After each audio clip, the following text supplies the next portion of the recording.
नमस्कार दोस्तों। Very good evening. कैसे हो आप सभी लोग? क्या हाल चाल है? कैसा चल रहा है? सही चल रही है तैयारी? हाँ, इंडियन कॉन्स्टिट्यूशन पढ़ने में मजा आ रहा है।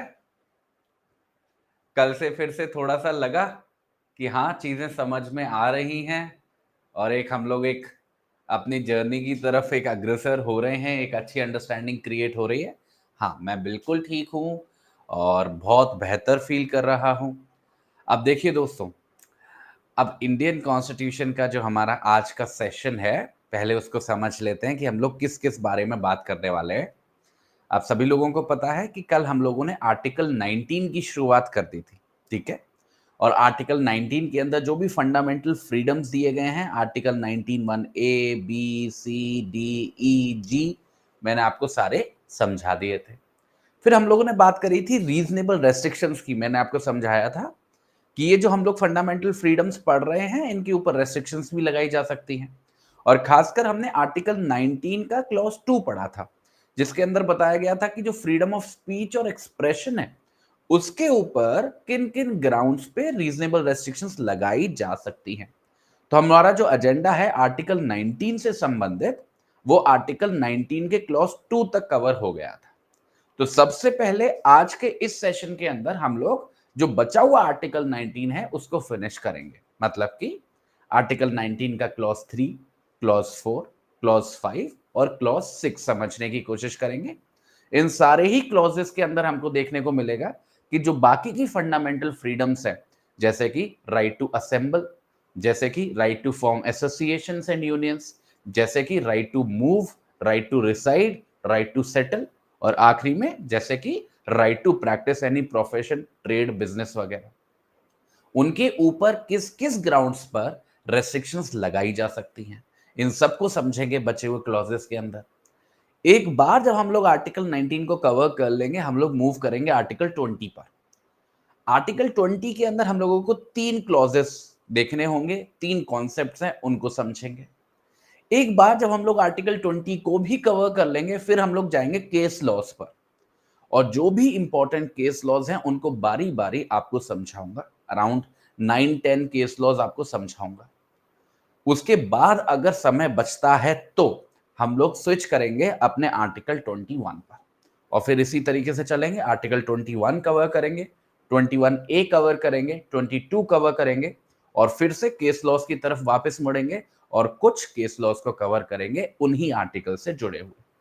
तो इस तरीके का पैटर्न रहेगा हमारी क्लासेस में, जहां पर हम लोग पहले किसी भी आर्टिकल को, जिसको भी हम पढ़ रहे हैं, जिस भी टॉपिक को हम लोग कवर कर रहे हैं, उसको अच्छे से समझ लेंगे, अच्छे से जान लेंगे, एक अच्छी अंडरस्टैंडिंग क्रिएट कर लेंगे, और फिर उससे संबंधित जो केस लॉज हैं उनको भी साथ के साथ कवर करते चलेंगे। दोस्तों, एक बात का आप लोगों को बस ध्यान रखना है, आपकी जो पुरजोर कोशिश होनी चाहिए इन क्लासेस के दौरान, वो चीजों को समझने की होनी चाहिए। जितनी बेहतर आप लोगों की समझ होगी, ये मान के चलिए उतना ही बेहतर आपका स्कोर होगा आपके एग्जाम के अंदर। क्योंकि आखिरी में कुछ काम नहीं आएगा, आखिरी में वही काम आएगा जो आपके यहाँ पे होगा। तो जितना बेहतर तरीके से, और बेहतर तरीके के समझने का मतलब ये नहीं है कि आप बहुत ज्यादा परेशान हो जाओ या आप सोचने लगो कि मेरे को तो कुछ बहुत ज्यादा स्पेशल करना पड़ेगा। नहीं, वही बेसिक सी बातें जो मैं आपको सेशंस के अंदर समझा रहा हूं, उन्हें बस अच्छे से समझना है, ठीक है? अगर आप नोट डाउन भी करना चाहते हैं चीजों को, तो उसमें कोई परेशानी नहीं है। आप नोट्स बना रहे हो क्लास के, बना लो, कोई प्रॉब्लम नहीं है। किसी बात में भी कोई दिक्कत परेशानी नहीं है। हर चीज को आपको अपनी कंफर्ट को देखते हुए चलना है। मैं तो बस आपको एक पर्पस बता रहा हूं कि उसमें किसी भी प्रकार का कोई भी कॉम्प्रोमाइज मत करिएगा। चीजें जब समझाई जा रही हैं, उनको अच्छे से समझ लीजिएगा। अगर आपको वो समझ में आ जाएगा, बाकी की छोटी मोटी कभी कोई कमी रह भी जाएगी, आपके पास भरपूर समय होगा उस कमी को पूरा करने के लिए, ठीक है? तो इसी के साथ दोस्तों, आज के सेशन की हम लोग शुरुआत करने वाले हैं। और आज के सेशन में जो हमारा एजेंडा रहेगा, जैसे मैंने आपको बताया, कम से कम ये कोशिश करेंगे कि आर्टिकल 19, 20 को कवर करें, और जो केस लॉज हैं उनको समझ लें, और हो सके तो आर्टिकल 21 तक पहुंचे, ठीक है? क्योंकि देखिए, हमारे पास समय भी एक सीमित है और हमको एक लंबा एजेंडा कवर करना है, तो चीजों को थोड़ा एक पेस पे भी लेके चलना पड़ेगा और साथ साथ समझते भी चलेंगे, ठीक है? चलिए शुरुआत करें। एक बार मेरे को चैट बॉक्स में वाई टाइप करके बता दीजिए अगर आप सभी लोग तैयार हैं। बिल्कुल आप लोगों ने कमर कस ली है कि आज का सेशन जो आगे आने वाले हमारे टाइम है वो हम अच्छे से डिवोट करेंगे। ठीक है, चलो चलो स्टार्ट करता हूं आज का सेशन दोस्तों। जहां तक बच्चों आर्टिकल 19 के क्लॉज 3 की बात है, इसको समझने की कोशिश करिए। दोस्तों ये बात करता है उस फंडामेंटल फ्रीडम की जो हमने आर्टिकल 19(1) के सब क्लॉज बी में पढ़ा था। आप याद कर पा रहे हैं? देखिए अपनी मेमोरी को टेस्ट करने की कोशिश करिए। क्या था फंडामेंटल फ्रीडम जो बी के अंदर दिया था? याद करिए। पहला ए तो था speech and expression. What was B? Very good, right to assembly. और उसको अगर मैं पूरी तरीके से पढ़ूं तो इस तरीके से था, right to assemble peaceably and without arms. ये हमारा फंडामेंटल फ्रीडम था। इस फ्रीडम के अंदर आप देख पा रहे हो दो कंडीशन तो वहीं पे लगा दी हैं कि जो असेंबली होनी चाहिए वो पीसेबल होनी चाहिए, शांतिपूर्वक होनी चाहिए और बिना हथियारों के होनी चाहिए, विदाउट आर्म्स के होने चाहिए। उसके अलावा वो जो दो रेस्ट्रिक्शन है फंडामेंटल फ्रीडम के अंदर वो तो है ही, उसके अलावा भी जो स्टेट है, जो राज्य है, जिसको हमने आर्टिकल 12 के अंदर पढ़ा था, वो अगर चाहे तो दोस्तों क्या लगा सकती है? रीजनेबल रेस्ट्रिक्शन लगा सकती है। पर सबसे महत्वपूर्ण बात बच्चों आप लोगों को समझने के लिए वो ये है कि जो स्टेट रीजनेबल रेस्ट्रिक्शन लगाएगी वो किन ग्राउंड्स पर लगाएगी। जहां तक राइट टू असेंबली की बात है, वो ग्राउंड्स होंगे सोवर्निटी, ध्यान से देखिएगा दोस्तों, sovereignty and integrity of India. दूसरा ग्राउंड होगा पब्लिक ऑर्डर। कौन सा ग्राउंड होगा? Public order. और रेस्ट्रिक्शन जो होंगी वो कैसी होंगी? Reasonable restriction. ये बात मैंने आपको कल समझा दी थी। ठीक है, तो दो बातें हैं, हल्का सा दोहरा रहा हूं, वैसे कल ये बात मैंने आपको बताई थी, फिर से थोड़ा सा समझा रहा हूं। स्टेट के पास ये पावर है कि वो जो फंडामेंटल फ्रीडम है राइट टू असेंबली की, उसके ऊपर वो रेस्ट्रिक्शन लगा सकती है। पहली बात, बस ध्यान क्या रखना है कि वो जो रेस्ट्रिक्शन लगाएगी स्टेट वो रीजनेबल होनी चाहिए। और जो ग्राउंड्स यहां पे लिखे हुए हैं जो हम लोग अपने सामने पढ़ रहे हैं आर्टिकल 19(3) के अंदर, इन्हीं ग्राउंड्स के आधार पर वो रीजनेबल रेस्ट्रिक्शन लगाई जा सकती है। हाँ, हमने जब आर्टिकल 19(2) पढ़ा था तो हमने कई सारे ग्राउंड्स पढ़े थे। तो स्पीच और एक्सप्रेशन वाले राइट पे तो कई सारे ग्राउंड्स है कि आप उसको उसके ऊपर रीजनेबल रेस्ट्रिक्शन लगा सकते हो। पर जो राइट टू असेंबली है उसके संबंध में दो मेजर ग्राउंड्स बताए हैं। पहला मेजर ग्राउंड है कि हम लोग रेस्ट्रिक्ट कर सकते हैं किसी भी नागरिक का, किसी भी सिटीजन का fundamental right freedom of assembly से संबंधित, अगर वो अधिकार को एक्सरसाइज करने की वजह से, बहुत ध्यान से सुनिएगा बच्चों, अगर उस अधिकार को एक्सरसाइज करने की वजह से हमारे भारत देश की सोवर्निटी मतलब कि संप्रभुता या फिर इंटेग्रिटी मतलब कि अखंडता पर बुरा प्रभाव पड़ेगा तो मतलब अगर सिचुएशन ऐसी है दोस्तों, अगर सर्कमस्टांसेस ऐसी है, परिस्थितियां ऐसी हैं कि अगर राइट टू असेंबली एक्सरसाइज किया गया तो sovereignty and integrity of India पर क्वेश्चन उठ जाएगा, तो वहां पर राज्य के पास ये पावर है कि वो इस राइट टू असेंबली के ऊपर रीजनेबल रेस्ट्रिक्शन लगा सकती है। ठीक है, तो sovereignty and integrity of India पहला ग्राउंड। दूसरा जनरल ग्राउंड है जिसको हम बोलते हैं पब्लिक ऑर्डर। मानिए अगर राइट टू असेंबली को एक्सरसाइज करने की वजह से जो समाज में व्यवस्था है, जो पब्लिक ऑर्डर है, अगर उसमें खलन आता है, उसके ऊपर बुरा प्रभाव पड़ता है, तो ये भी एक आधार हो सकता है दोस्तों स्टेट के लिए रीजनेबल रेस्ट्रिक्शन लगाने का हमारे राइट टू असेंबली के फंडामेंटल राइट पर। ठीक है, तो मानिए राइट टू असेंबली को एक्सरसाइज किया जा रहा है नागरिकों के द्वारा, पर परिस्थिति ऐसी है कि मतलब लॉ एंड ऑर्डर की प्रॉब्लम आ सकती है, सिचुएशन खराब हो सकती है। ऐसी कभी भी परिस्थिति बनेगी तो स्टेट के पास ये सफिशिएंट पावर है कि वो रीजनेबल रेस्ट्रिक्शन लगा सकेगी। तो कहने का मतलब है कि हर एक भारतीय नागरिक के पास ये अधिकार है कि वो राइट टू असेंबल को एक्सरसाइज कर सकता है, बशर्त है वो असेंबली पीसेबल होनी चाहिए, विदाउट आर्म्स होनी चाहिए, पर उसके ऊपर रीजनेबल रेस्ट्रिक्शन लगाने की पावर है हमारी स्टेट के पास, इस आधार पर कि sovereignty and integrity of India पर सवाल उठ रहा है हमारे भारत देश की, या फिर जो समाज में पब्लिक ऑर्डर है, जो व्यवस्था है, उस पर कठिनाइयां आ रही हैं। इन दोनों ग्राउंड्स पर स्टेट चाहे तो रीजनेबल रेस्ट्रिक्शंस इंपोज कर सकता है। ठीक है, याद रह जाएगा। देखिए, कोशिश करिए कि साथ के साथ जब मैं आपको पढ़ाता जा रहा हूं, हर एक फंडामेंटल राइट से संबंधित जो आपकी रेस्ट्रिक्शन है, जो फ्रीडम से जुड़ी हुई वो रीजनेबल रेस्ट्रिक्शन के जो ग्राउंड्स हैं, उनको भी आप कोशिश करो याद करते चलो। याद करने का मतलब रटना नहीं है, कम से कम एक आइडिया लेते चलो। अच्छा, ये वाला फंडामेंटल फ्रीडम है तो ये वाला ग्राउंड है। तो असेंबली से संबंधित अगर फंडामेंटल फ्रीडम है तो कौन सा ग्राउंड है? मेरे साथ बोलेंगे सभी बच्चे, sovereignty and integrity of India. और दूसरा क्या है? Public order. Sovereignty and integrity of India और दूसरा क्या है? Public order. ठीक है, यहां तक क्लियर है? अब दोस्तों बढ़ते हैं अगले क्लॉज पर, क्लॉज नंबर 4। दोस्तों, क्लॉज नंबर 4 बात करता है उस फंडामेंटल फ्रीडम की जो सब क्लॉज सी के अंदर बताई गई थी, आर्टिकल 19(1) के सब क्लॉज सी के अंदर। अब दोस्तों जरा याद करने की कोशिश करिए कि सब क्लॉज सी के अंदर किसकी बात कही थी? क्लॉज सी के अंदर कौन सा फंडामेंटल राइट की बात कही थी? राइट टू या फिर freedom of association and union. ठीक है, तो हर एक भारतीय नागरिक को यह अधिकार दिया गया है क्लॉज सी के अंदर कि वो एसोसिएशन फॉर्म कर सकता है, यूनियंस फॉर्म कर सकता है। पर फिर से वही बात बोलूंगा कि राज्य के पास भी ये पावर है कि वो रीजनेबल रेस्ट्रिक्शंस इंपोज कर सकती है। क्या इंपोज कर सकती है दोस्तों? Reasonable restriction. कौन कर सकता है? स्टेट कर सकता है। अब यहां पे ग्राउंड्स देख लेते हैं। ग्राउंड्स क्या हैं? पहला ग्राउंड है वही sovereignty and integrity of India. दूसरा ग्राउंड क्या है? वही जो अभी हमने पढ़ा, पब्लिक ऑर्डर। और तीसरा ग्राउंड क्या है दोस्तों? मोरालिटी। तीसरा ग्राउंड क्या है? मोरालिटी। ठीक है, तो एक ग्राउंड जुड़ गया है ना। अब जब हम लोगों ने असेंबली की बात करी तो वहां पे दो ग्राउंड थे, sovereignty and integrity of India और दूसरा क्या था? Public order. जब हम लोग यूनियंस की बात करेंगे, एसोसिएशन की बात करेंगे, तो एक और ग्राउंड ऐड कर देंगे। कौन सा? मोरालिटी। ठीक है, तो जो हमारा फंडामेंटल राइट है, जो हमारी फंडामेंटल फ्रीडम है, जहां तक एसोसिएशन बनाने की बात है, यूनियंस बनाने की बात है, उसके ऊपर भी स्टेट चाहे तो रीजनेबल रेस्ट्रिक्शन लगा सकती है। किस ग्राउंड्स पर? वही बात, sovereignty and integrity of India.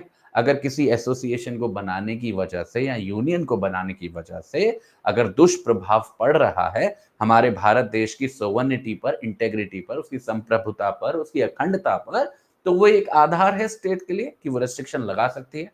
इसी की तरह पब्लिक ऑर्डर पे अगर दुष्प्रभाव पड़ रहा है, फिर से ये एक आधार है कि स्टेट रीजनेबल रेस्ट्रिक्शन लगा सकती है। और आखिरी में मोरालिटी। देखिए, ये जो मोरालिटी वाली बात है, ये हम लोगों ने आर्टिकल 19(2) के अंदर पढ़ी थी, जब हम लोग रेस्ट्रिक्शंस की चर्चा कर रहे थे जो freedom of speech and expression पे लागू होती है। वहां पे एक ग्राउंड आया था, डिसेंसी और मोरालिटी। यहाँ पे डिसेंसी नहीं लिखा हुआ है, मोरालिटी लिखा हुआ है केवल, पर समझिए मतलब लगभग वही है।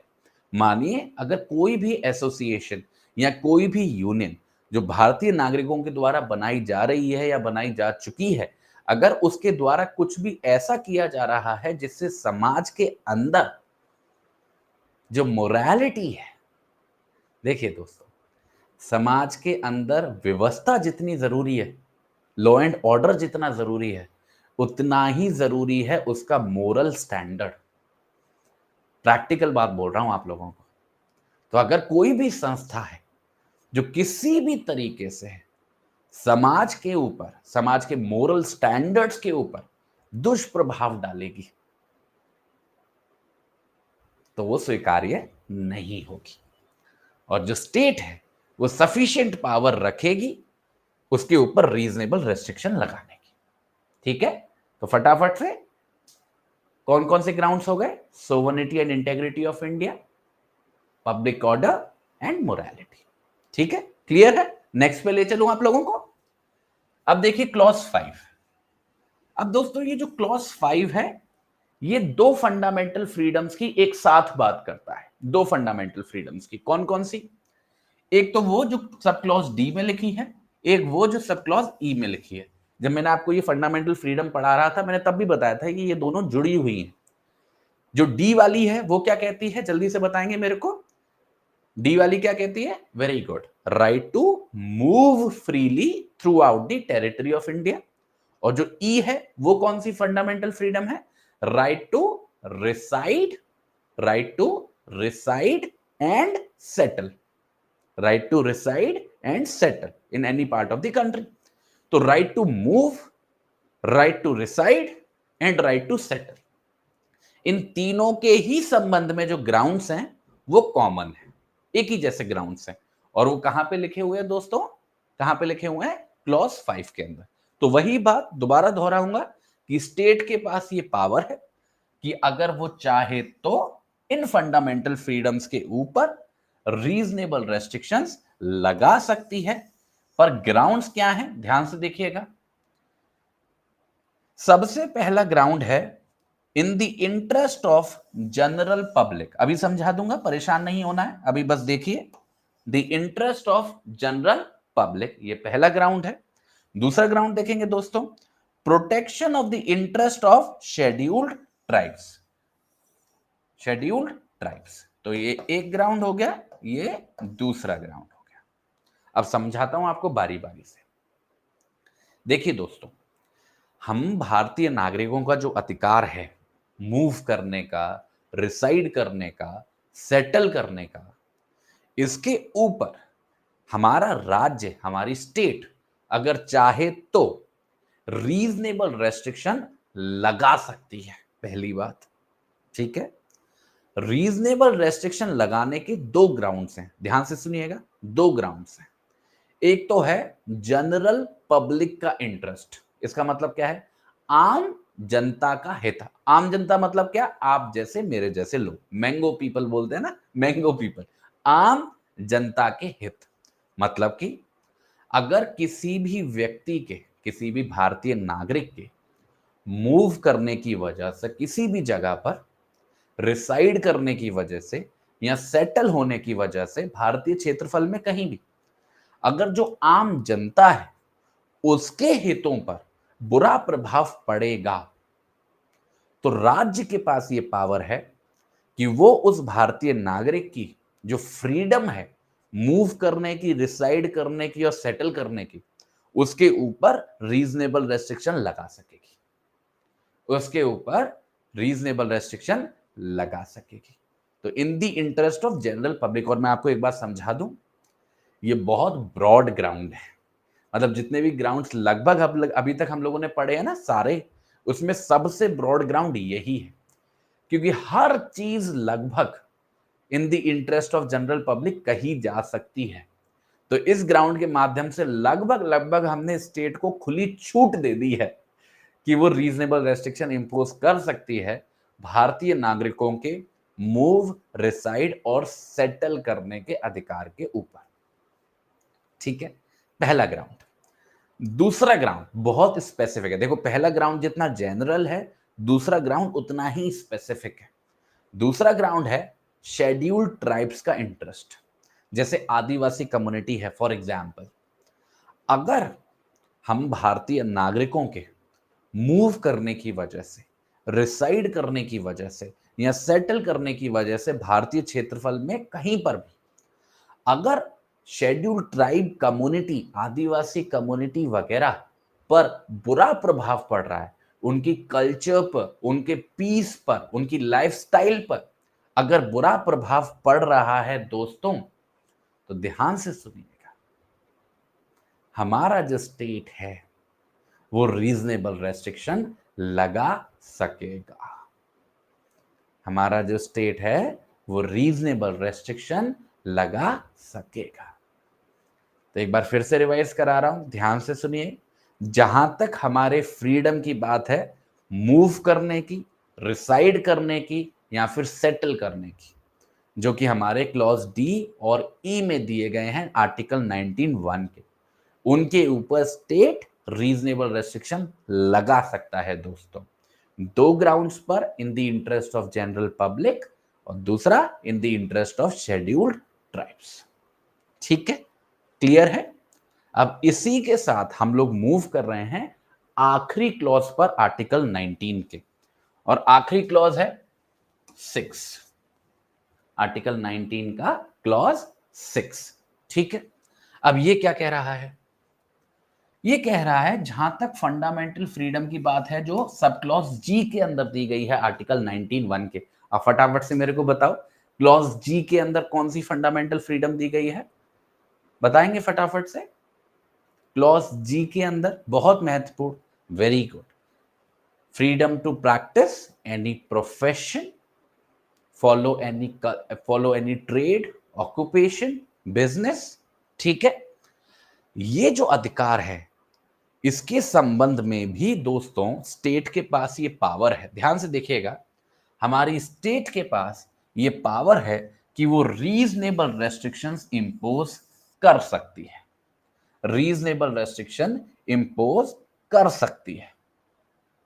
ठीक है, और रीजनेबल रेस्ट्रिक्शन इंपोज करने का जो ग्राउंड है वो है वही जो अभी हम पढ़ के आए हैं, इन the interest of general public, in the interest of general public. अब ध्यान से समझिएगा, अब ध्यान से समझने वाली बात है क्योंकि थोड़ी सी अलग चीज आ रही है। ये जो अधिकार है प्रोफेशन से संबंधित, ट्रेड से संबंधित, बिजनेस से संबंधित, इसके संबंध में भी स्टेट के पास पावर है कि वो रीजनेबल रेस्ट्रिक्शन इंपोज कर सकती है।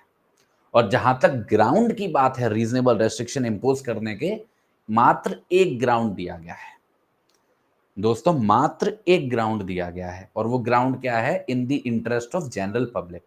और अभी जैसा मैंने आपको बताया कि ये आम ग्राउंड नहीं है, ये छोटा मोटा ग्राउंड नहीं है, बहुत ही ब्रॉड ग्राउंड है। ऐसा ग्राउंड देने का मतलब है कि लगभग लगभग हर एक परिस्थिति में स्टेट अगर चाहेगी तो रीजनेबल रेस्ट्रिक्शन लगा सकेगी, ये समझ के चलिए। तो जहां तक आपका जो फंडामेंटल फ्रीडम है जो बिजनेस ट्रेड से जुड़ा हुआ है, उसके ऊपर भी रीजनेबल रेस्ट्रिक्शन लगाए जा सकते हैं इन the interest of general public. पर ध्यान से सुनिएगा दोस्तों, कहानी यहां पे खत्म नहीं होती है, कहानी यहां पे खत्म नहीं होती है, क्योंकि आर्टिकल 19 का ये जो क्लॉज 6 हम लोग पढ़ रहे हैं, ये ना केवल रीजनेबल रेस्ट्रिक्शंस लगाने की बात करता है स्टेट के द्वारा, बल्कि साथ के साथ हमारी स्टेट को ये पावर देता है कि वो अगर चाहे तो ऐसा कानून बना सकती है जिस कानून के अंदर, अब सुनिएगा ध्यान से, कानून के अंदर किसी भी प्रोफेशन को फॉलो करने के लिए क्वालिफिकेशंस का क्राइटेरिया बताया जाए, या फिर किसी भी बिजनेस या ट्रेड को करने के लिए क्वालिफिकेशंस को मैंडेटरी किया जाए।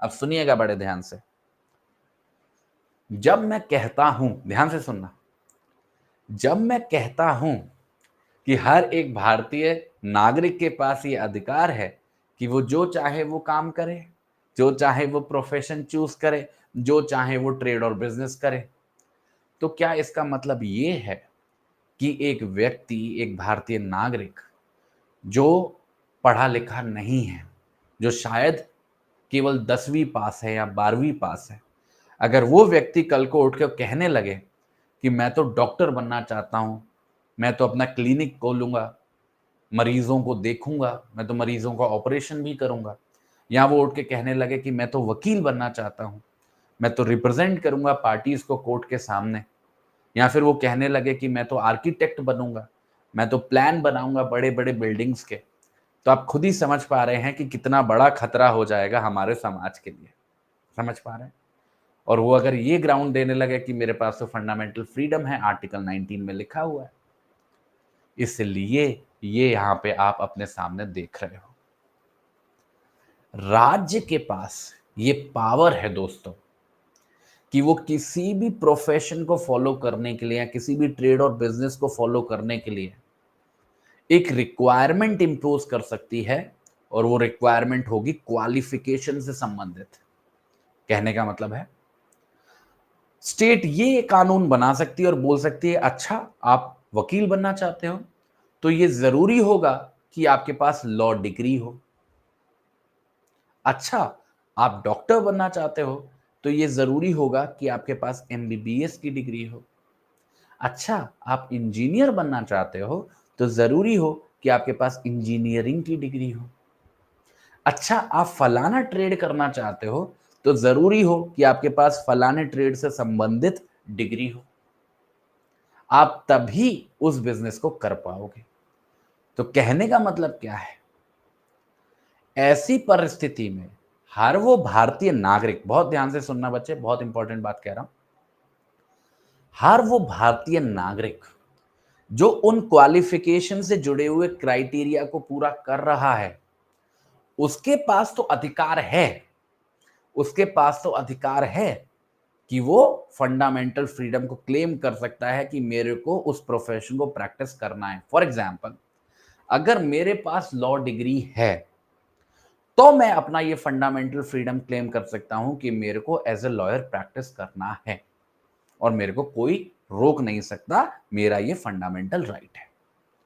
पर जब तक मैं इस क्वालिफिकेशन क्राइटेरिया को सेटिस्फाई नहीं करता हूं जो कानून के द्वारा स्टेट ने प्रोवाइड किया हुआ है, किसी भी प्रोफेशन से संबंधित, किसी भी ट्रेड से संबंधित, तब तक मेरे पास ये फंडामेंटल फ्रीडम नहीं रहेगी। ये पहली बात। और केवल इतना ही नहीं, दूसरी बात इससे भी ज्यादा खतरनाक है। हमारा आर्टिकल 19 का क्लॉज 6 एक अधिकार देता है स्टेट को कि अगर वो चाहे तो किसी भी ट्रेड के ऊपर, किसी भी बिजनेस के ऊपर, किसी भी इंडस्ट्री के ऊपर, किसी भी सर्विस के ऊपर अपना कंप्लीट कंट्रोल स्थापित कर ले। मतलब कि जो बाकी के सभी लोग हैं उन सबको एक्सक्लूड कर दे, या तो पूर्णतः, पूरी तरीके से, कंप्लीटली, या फिर पार्शियली। इसका मतलब क्या है अभी मैं समझाता हूं आपको। देखिए दोस्तों, एक तो बात हो गई क्वालिफिकेशन वाली कि आपको ये फलाना ट्रेड करना है तो आपको क्वालिफिकेशन सेटिस्फाई करनी पड़ेगी, ठीक है, उस चीज को रख दो साइड में। यहां पे दूसरी बात हो रही है, हम राज्य को दोस्तों ये पावर दे रहे हैं कि मानिए कोई भी ट्रेड है, कोई भी बिजनेस है, कोई भी सर्विस है, राज्य चाहता है कि केवल मैं ही उस काम को करूं और कोई प्राइवेट व्यक्ति ना कर पाए, कोई प्राइवेट कंपनी ना कर पाए, कोई प्राइवेट इंडिविजुअल ना कर पाए, ठीक है। अगर स्टेट चाहे तो ऐसा कर सकता है। जैसे फॉर एग्जाम्पल, अब तो नहीं, एक समय था जब पब्लिक ट्रांसपोर्ट पर या फिर ट्रांसपोर्ट बिजनेस पर राज्यों का, राज्य सरकारों का कंप्लीट कंट्रोल हुआ करता था। आज के समय पे भी कई ऐसे बिजनेसेस हैं, ऐसे कमोडिटीज हैं जिनके संबंध में केवल राज्य या फिर राज्य की जो कंपनियां हैं वही काम कर सकती हैं और कोई नहीं कर सकता है, कोई प्राइवेट पार्टी नहीं कर सकती है। Very good. जैसे कि रेलवे। अब यहां पे बस एक बात समझने वाली है आप सभी लोगों के लिए, ये जो एक्सक्लूजन है, जो एक्सक्लूड कर रहे हैं हम बाकी के सभी लोगों को, बाकी के सभी भारतीय नागरिकों को, ये जरूरी नहीं है हमेशा पूर्ण हो, हमेशा कंप्लीटली एक्सक्लूड कर रहे हो, ऐसा जरूरी नहीं है। ऐसा जरूरी नहीं है कि हम ऐसा ही कानून लेके आए कि केवल राज्य ही बनाएगा और कोई नहीं बनाएगा। ऐसा भी हो सकता है पर जरूरी नहीं हमेशा ऐसा होगा। दोस्तों, ऐसा भी हो सकता है कि पार्शियल एक्सक्लूजन हो, मतलब कोई ऐसा कानून बने जिसमें कुछ लिमिटेशंस लगाई हो कि लगभग लगभग इतने लिमिट तक राज्य करेगा इस बिजनेस को, इस लिमिट के बाहर कोई प्राइवेट पार्टी भी कर सकती है, ऐसा भी हो सकता है। तो ये जो आप पार्ट देख रहे हो आर्टिकल 19(6) का, ये स्टेट को ये लिबर्टी देती है, ये पावर देती है दोस्तों, ऐसा कानून बनाने की जिस कानून के माध्यम से वो भारतीय नागरिकों को पूर्णतः या फिर पार्शियली एक्सक्लूड कर सकती है किसी भी ट्रेड, बिजनेस, इंडस्ट्री या फिर सर्विस से, ठीक है। अब इसके हजारों एग्जाम्पल, लगभग लगभग जो आप एग्जाम्पल दे रहे हो ज्यादातर एग्जाम्पल्स ठीक है, ठीक है, तो समझ गए आप, ठीक है। तो आर्टिकल 19(6) को जब हम लोग समझते हैं तो हम लोगों को उसको दो लेवल पे समझना होता है। एक तो लेवल वही हो गया जो सारे फंडामेंटल फ्रीडम्स के संबंधित में है, मतलब कि स्टेट के पास पावर है कि वो रीजनेबल रेस्ट्रिक्शन लगा सकती है, और ग्राउंड क्या है, केवल एक ग्राउंड है। कौन सा ग्राउंड है? इन the interest of general public. पर इसका एक और लेवल है जो बाकी की फंडामेंटल फ्रीडम्स की रेस्ट्रिक्शन में हमको देखने को नहीं मिला, वो है ये वाला, जिसमें दो क्राइटेरियाज है। स्टेट के पास ये पावर है कि वो क्वालिफिकेशन से संबंधित भी कानून बना सकती है दोस्तों, और स्टेट के पास ये भी पावर है कि वो किसी भी बिजनेस को बिजनेस के संबंध में कंप्लीटली एक्सक्लूड कर सकती है या फिर पार्शियली एक्सक्लूड कर सकती है। ठीक है, क्लियर है? तो इसी के साथ जो हमारा आर्टिकल 19 है वो होता है कवर। ठीक है, कंप्लीट हो गया हमारा आर्टिकल 19। अब इसी के साथ हम लोग आर्टिकल 20 पे मूव करेंगे। ठीक है,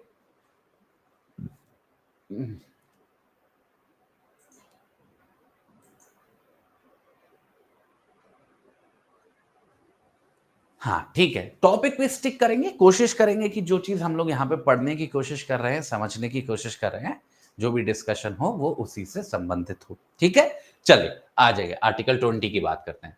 और घबराइएगा मत, आर्टिकल 20 जैसे ही खत्म होगा हम लोग केस लॉस पे जंप करेंगे और लगातार मैं आपको 9-10 केस लॉस बारी बारी से समझाऊंगा, तो वहां पे आपके बिल्कुल जो कॉन्सेप्चुअल क्लैरिटी है वो 100% हो जाएगी। ठीक है, अब आओ आर्टिकल 20 पे। अब दोस्तों आर्टिकल 20 एक ऐसा आर्टिकल है, ध्यान से सुनिएगा, बड़ा मजेदार आर्टिकल है, one of my favourite articles. ठीक है, क्योंकि इसके अंदर जो कंपटीशन है, मतलब इसके अंदर जो पूरा सिनेरियो है वो 3 कॉन्सेप्ट्स का है। ठीक है, 3 कॉन्सेप्ट हैं, बहुत ही मजेदार कॉन्सेप्ट हैं, समझने लायक कॉन्सेप्ट्स हैं। ध्यान से सुनना मैं क्या कह रहा हूं और क्या समझाने की कोशिश कर रहा हूं। आप लोगों को लगभग लगभग पहले से जानकारी है इस चीज के बारे में, तीनों ही कॉन्सेप्ट आपने पढ़े हुए हैं, मैं मानता हूं, बट फिर भी बड़े ध्यान से सुनना, जिससे क्या है कि अगर कहीं पे भी कोई भी कंफ्यूजन का अगर स्कोप है तो वो सब कुछ साफ हो जाए, सब कुछ क्लीन हो जाएगा। ठीक है, तो आर्टिकल 20 बड़े ध्यान से सुनेंगे सभी लोग। आर्टिकल 20 बात करता है protection in respect of conviction for offences. Conviction for offences, परेशान नहीं होना है, बारी बारी से समझेंगे। देखिए सबसे पहले पकड़ते हैं इसका क्लॉज 1। जो सबसे पहली बात आप नोटिस करोगे उसमें यह शब्द इस्तेमाल किया गया है पर्सन। इसका मतलब क्या है कि ये एक ऐसा फंडामेंटल राइट है जो नागरिकों के लिए भी उपलब्ध है और गैर नागरिकों के लिए भी उपलब्ध है। जैसे कि आर्टिकल 19 था, वो केवल भारतीय नागरिकों के लिए था क्योंकि वहां पे सिटीजन शब्द का इस्तेमाल किया गया था। पर यहां पे ऐसा नहीं है, पर्सन शब्द का इस्तेमाल किया है, जिसका मतलब क्या है कि ये नागरिकों के लिए भी है, सिटीजन्स के लिए भी है और गैर नागरिकों के लिए भी है। ये तो पहली बात आप समझ गए। अब देखिए आगे, यहां पे बोला जा रहा है no person shall be convicted of any offence except for violation of a law in force at the time of commission of the act charged as an offense। मतलब आधा पहले समझते हैं, आधा बाद में समझेंगे। यहां पे क्या बोला जा रहा है कि किसी भी व्यक्ति को, ध्यान से सुनिएगा, किसी भी व्यक्ति को किसी भी अपराध के लिए सजा नहीं दी जाएगी जब तक कि वो ऐसे एक्ट के संबंध में ना हो, जब तक कि वो ऐसे एक्ट के संबंध में ना हो जो एक्ट उस समय पर किया गया जिस समय पर उसको करना अपराध होता था। समझ पाए? नहीं भी समझे हो तो बिल्कुल परेशान नहीं होना है, मैं फिर से रिपीट कर दूंगा, बस ध्यान से सुनना इस बार। किसी भी व्यक्ति को किसी भी कृत्य को करने के लिए, किसी भी एक्ट को करने के लिए सजा नहीं दी जा सकती है अगर उस कृत्य को करना, ध्यान से सुनना, अगर उस एक्ट को करना उस समय पर, जिस समय पर वो एक्ट किया गया, अगर अपराध नहीं था। आई बात समझ में? एग्जाम्पल देता हूं। मानिए आज 30 अप्रैल है, 30 अप्रैल है और अभी समय हो रहा है लगभग 4:30। अगर मैं इसी समय पर कोई भी एक्ट करता हूं, मानिए अभी मैं किसी व्यक्ति को थप्पड़ लगा देता हूं और परिस्थिति ऐसी है कि अभी इस समय पर जो कानून लागू होता है उस कानून के अनुसार किसी व्यक्ति को थप्पड़ लगाना अपराध नहीं है। मतलब 30 अप्रैल को किसी व्यक्ति को थप्पड़ लगाना कानूनी अपराध नहीं है। मानिए कल का दिन आता है, 1 मई आता है। 1 मई को एक कानून पारित होता है और उस कानून के अंदर बताया जाता है कि अगर कोई भी व्यक्ति को थप्पड़ लगाएगा तो उसको 3 महीने की जेल होगी। अब ध्यान से सुनिएगा, मैंने थप्पड़ लगाया कब? 30 अप्रैल को, 30 अप्रैल को मैंने थप्पड़ लगाया। उस समय पे ऐसा कोई कानून था नहीं। उस समय पर किसी को थप्पड़ लगाना कोई अपराध था नहीं। कानून कब बना? 1 मई को। तो मेरे को उस एक्ट के लिए, जो एक्ट मैंने 30 अप्रैल को किया है, उसके लिए सजा नहीं दी जा सकती, क्योंकि उस समय पर, जिस समय पर मैंने उस एक्ट को किया, उस एक्ट को करना अपराध नहीं था, थप्पड़ लगाना अपराध नहीं था, तो मेरे को सजा नहीं मिलेगी। आगे बात समझ में? तो किसी भी व्यक्ति को किसी एक्ट के लिए हम सजा तभी दे सकते हैं अगर उस एक्ट को करना उस समय पर, जिस समय पर उसको किया गया, अपराध था। क्योंकि हमारे एग्जाम्पल में 30 अप्रैल को थप्पड़ लगाना अपराध नहीं था, तो हमको सजा नहीं दी जा सकती है। क्लियर है? ये पहला भाग है। अब आइए दोस्तों दूसरे भाग पे। दूसरा भाग क्या कह रहा है? No person shall be subjected to a penalty, shall be subjected to a penalty greater than that which might have been inflicted under the law in force at the time of the commission of the offense, at the time of the commission of the offense। आप सोच रहे होंगे sir ये क्या है? देखिए पहला वाला जो कॉन्सेप्ट है उसी से जुड़ा हुआ कॉन्सेप्ट है। यहां पे क्या बोला जा रहा है?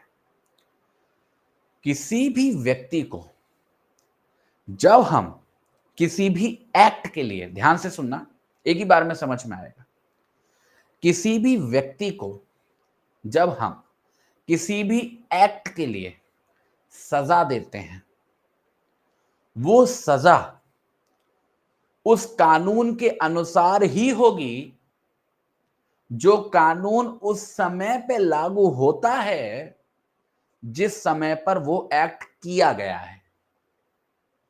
कहने का मतलब है, अगर मैं इसका एग्जाम्पल दूं, अगर आज 30 अप्रैल को थप्पड़ लगाना किसी भी व्यक्ति को कानूनी अपराध है, और जो कानून है वो ये कहता है कि थप्पड़ लगाने वाले व्यक्ति को 3 महीने की जेल होगी।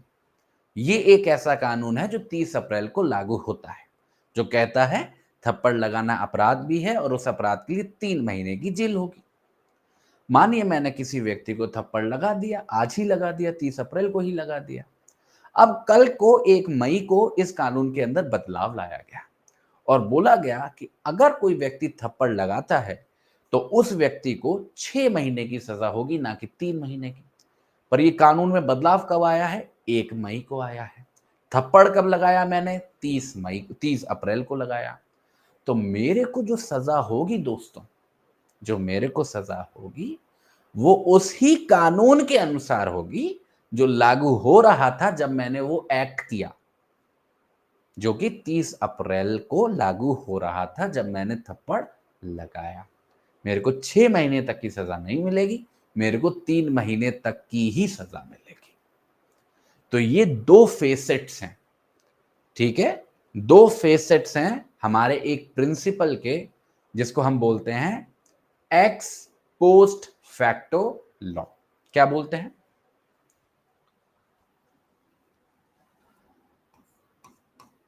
एक्स पोस्ट फैक्टो लॉ,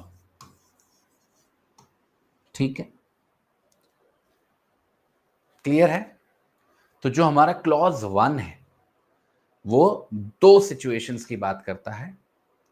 पहली सिचुएशन, आपको उसी एक्ट के लिए सजा दी जा सकती है जिस एक्ट को करना उस समय पे अपराध था, जिस समय पर आपने उस एक्ट को किया, सिंपल है।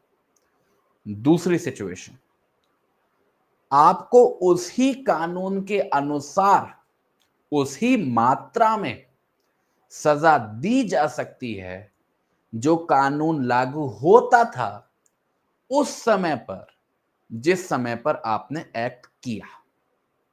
ठीक है, तो उसी एक्ट के लिए सजा मिलेगी जो उस समय पर ऑफेंस था जब आपने उस एक्ट को किया, और उतनी ही सजा मिलेगी जितनी सजा कानून के अनुसार बताई गई थी उस समय पर जब आपने उस एक्ट को किया। बस यही दो फेसेट्स हैं एक्स पोस्ट फैक्टो लॉ के प्रिंसिपल के, और अदर वर्ड्स में बोलूं तो क्लॉज 1 ऑफ आर्टिकल 20 के। ठीक है, ये हो गया पहला पॉइंट। अब मैं आपको लेके चल रहा हूं क्लॉज 2 पर, ध्यान से देखिएगा। जहां तक बात क्लॉज 2 की है, यह कहता है कि किसी भी व्यक्ति को या कोई भी व्यक्ति प्रोसिक्यूट नहीं किया जाएगा, पनिश नहीं किया जाएगा एक ही अपराध के लिए, ध्यान से सुनिएगा बच्चों, एक ही अपराध के लिए एक बार से ज्यादा, एक ही अपराध के लिए एक बार से ज्यादा। ठीक है, क्या बोला जा रहा है? No person shall be prosecuted and punished for the same offense more than once। कहने का मतलब क्या है? अगर किसी व्यक्ति ने, ध्यान से सुनिएगा बच्चों, अगर किसी व्यक्ति ने कोई भी एक्ट किया, जिस एक्ट को करना उस समय पर जब उसने उस एक्ट को किया अपराध था, और उस अपराध के लिए उसके खिलाफ मुकदमा चलाया गया और उसको सजा भी दी गई, मुकदमा चलाया गया और उसको सजा भी दी गई। अब आगे चलकर कभी भी उसी एक्ट के लिए, जिस एक्ट के लिए पहले मुकदमा चल चुका है, सजा मिल चुकी है, उसी एक्ट के लिए दोबारा से उसी व्यक्ति को सजा नहीं दी जा सकती है। तो एक अपराध के लिए, ध्यान से सुनिएगा, एक अपराध के लिए एक सजा का नियम है। एक अपराध इक्वल टू एक सजा, one offence equal to one punishment.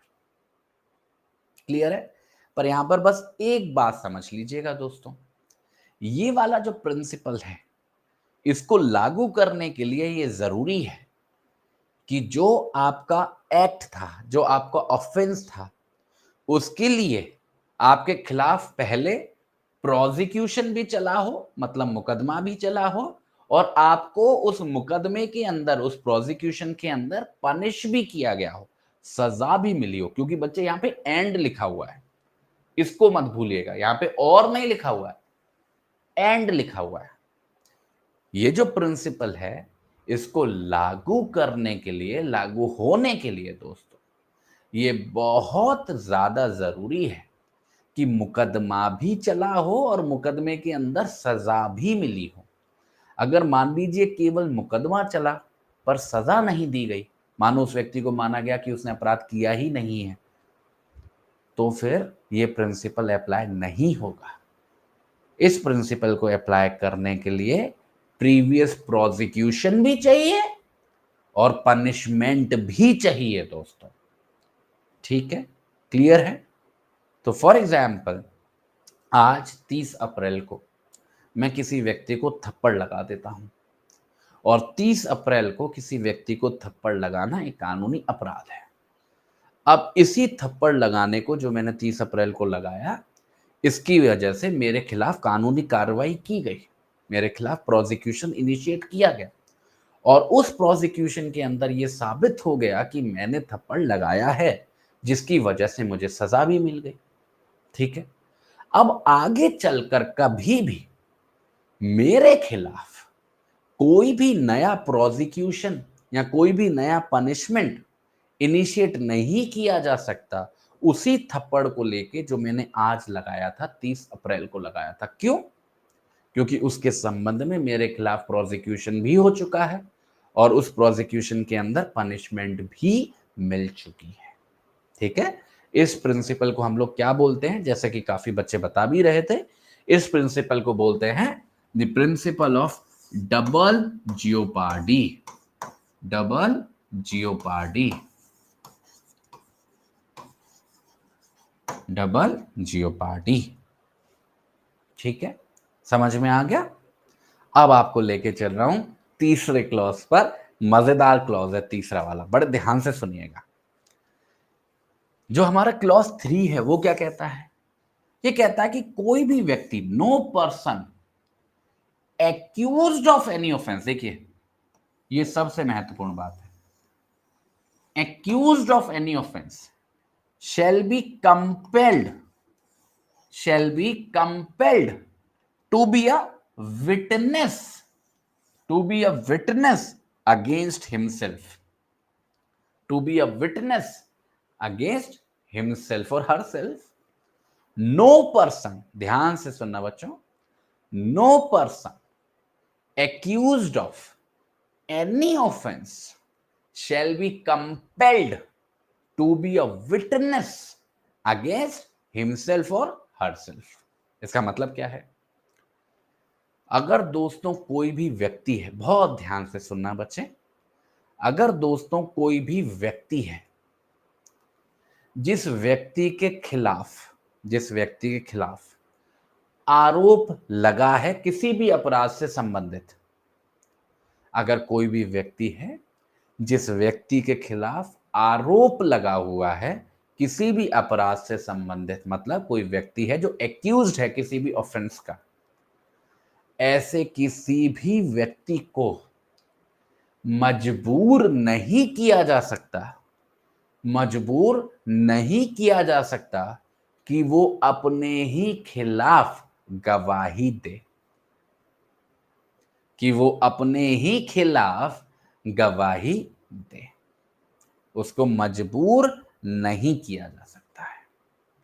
अब यहां पर जो सबसे महत्वपूर्ण बात जो आपको समझनी है और याद रखनी है वो ये है कि ये जो क्लॉज है, ये जो प्रिंसिपल एस्टेब्लिश हो रहा है, ये केवल और केवल उन्हीं व्यक्तियों के लिए है दोस्तों जो किसी अपराध के संबंध में आरोपी हैं, मतलब वो एक्यूज्ड हैं किसी भी ऑफेंस से संबंध में। मतलब अगर आप एक्यूज्ड नहीं हो, अगर आप आरोपी नहीं हो, तो आपको ये प्रोटेक्शन नहीं मिलेगी। और आरोपी कब बनता है कोई भी व्यक्ति, जब किसी व्यक्ति के खिलाफ एलिगेशंस लगाए जाते हैं, जब उस व्यक्ति के खिलाफ प्रोसिक्यूशन इनिशिएट होता है, मुकदमा दायर होता है, उसके ऊपर एलिगेशंस लगाए जाते हैं, तो वो व्यक्ति कौन बन जाता है, एक्यूज्ड बन जाता है। और एक बार जब कोई व्यक्ति दोस्तों एक्यूज्ड बन गया, फिर उसको ये सुरक्षा मिल जाती है। ये पहली बात आपको याद रखनी है। दूसरी बात जो आपको याद रखनी है वो ये है कि ये जो प्रोटेक्शन है ना, ये मजबूरी के विरुद्ध है। हम किसी भी एक्यूज्ड व्यक्ति को मजबूर नहीं करेंगे। अगर वो अपनी स्वेच्छा से एविडेंस देना चाहता है तो उसमें कोई बुराई नहीं है, उसके विरुद्ध कोई भी कानून नहीं है, कोई भी रेस्ट्रिक्शन नहीं है। जो रेस्ट्रिक्शन है वो कंपल्शन के विरुद्ध है, किसी व्यक्ति को मजबूर करने के विरुद्ध है। और किस चीज के विरुद्ध हम मजबूरी की बात कर रहे हैं, विटनेस बनने के। अब ध्यान से सुनिएगा, ये विटनेस शब्द का मतलब भी समझना बहुत जरूरी है।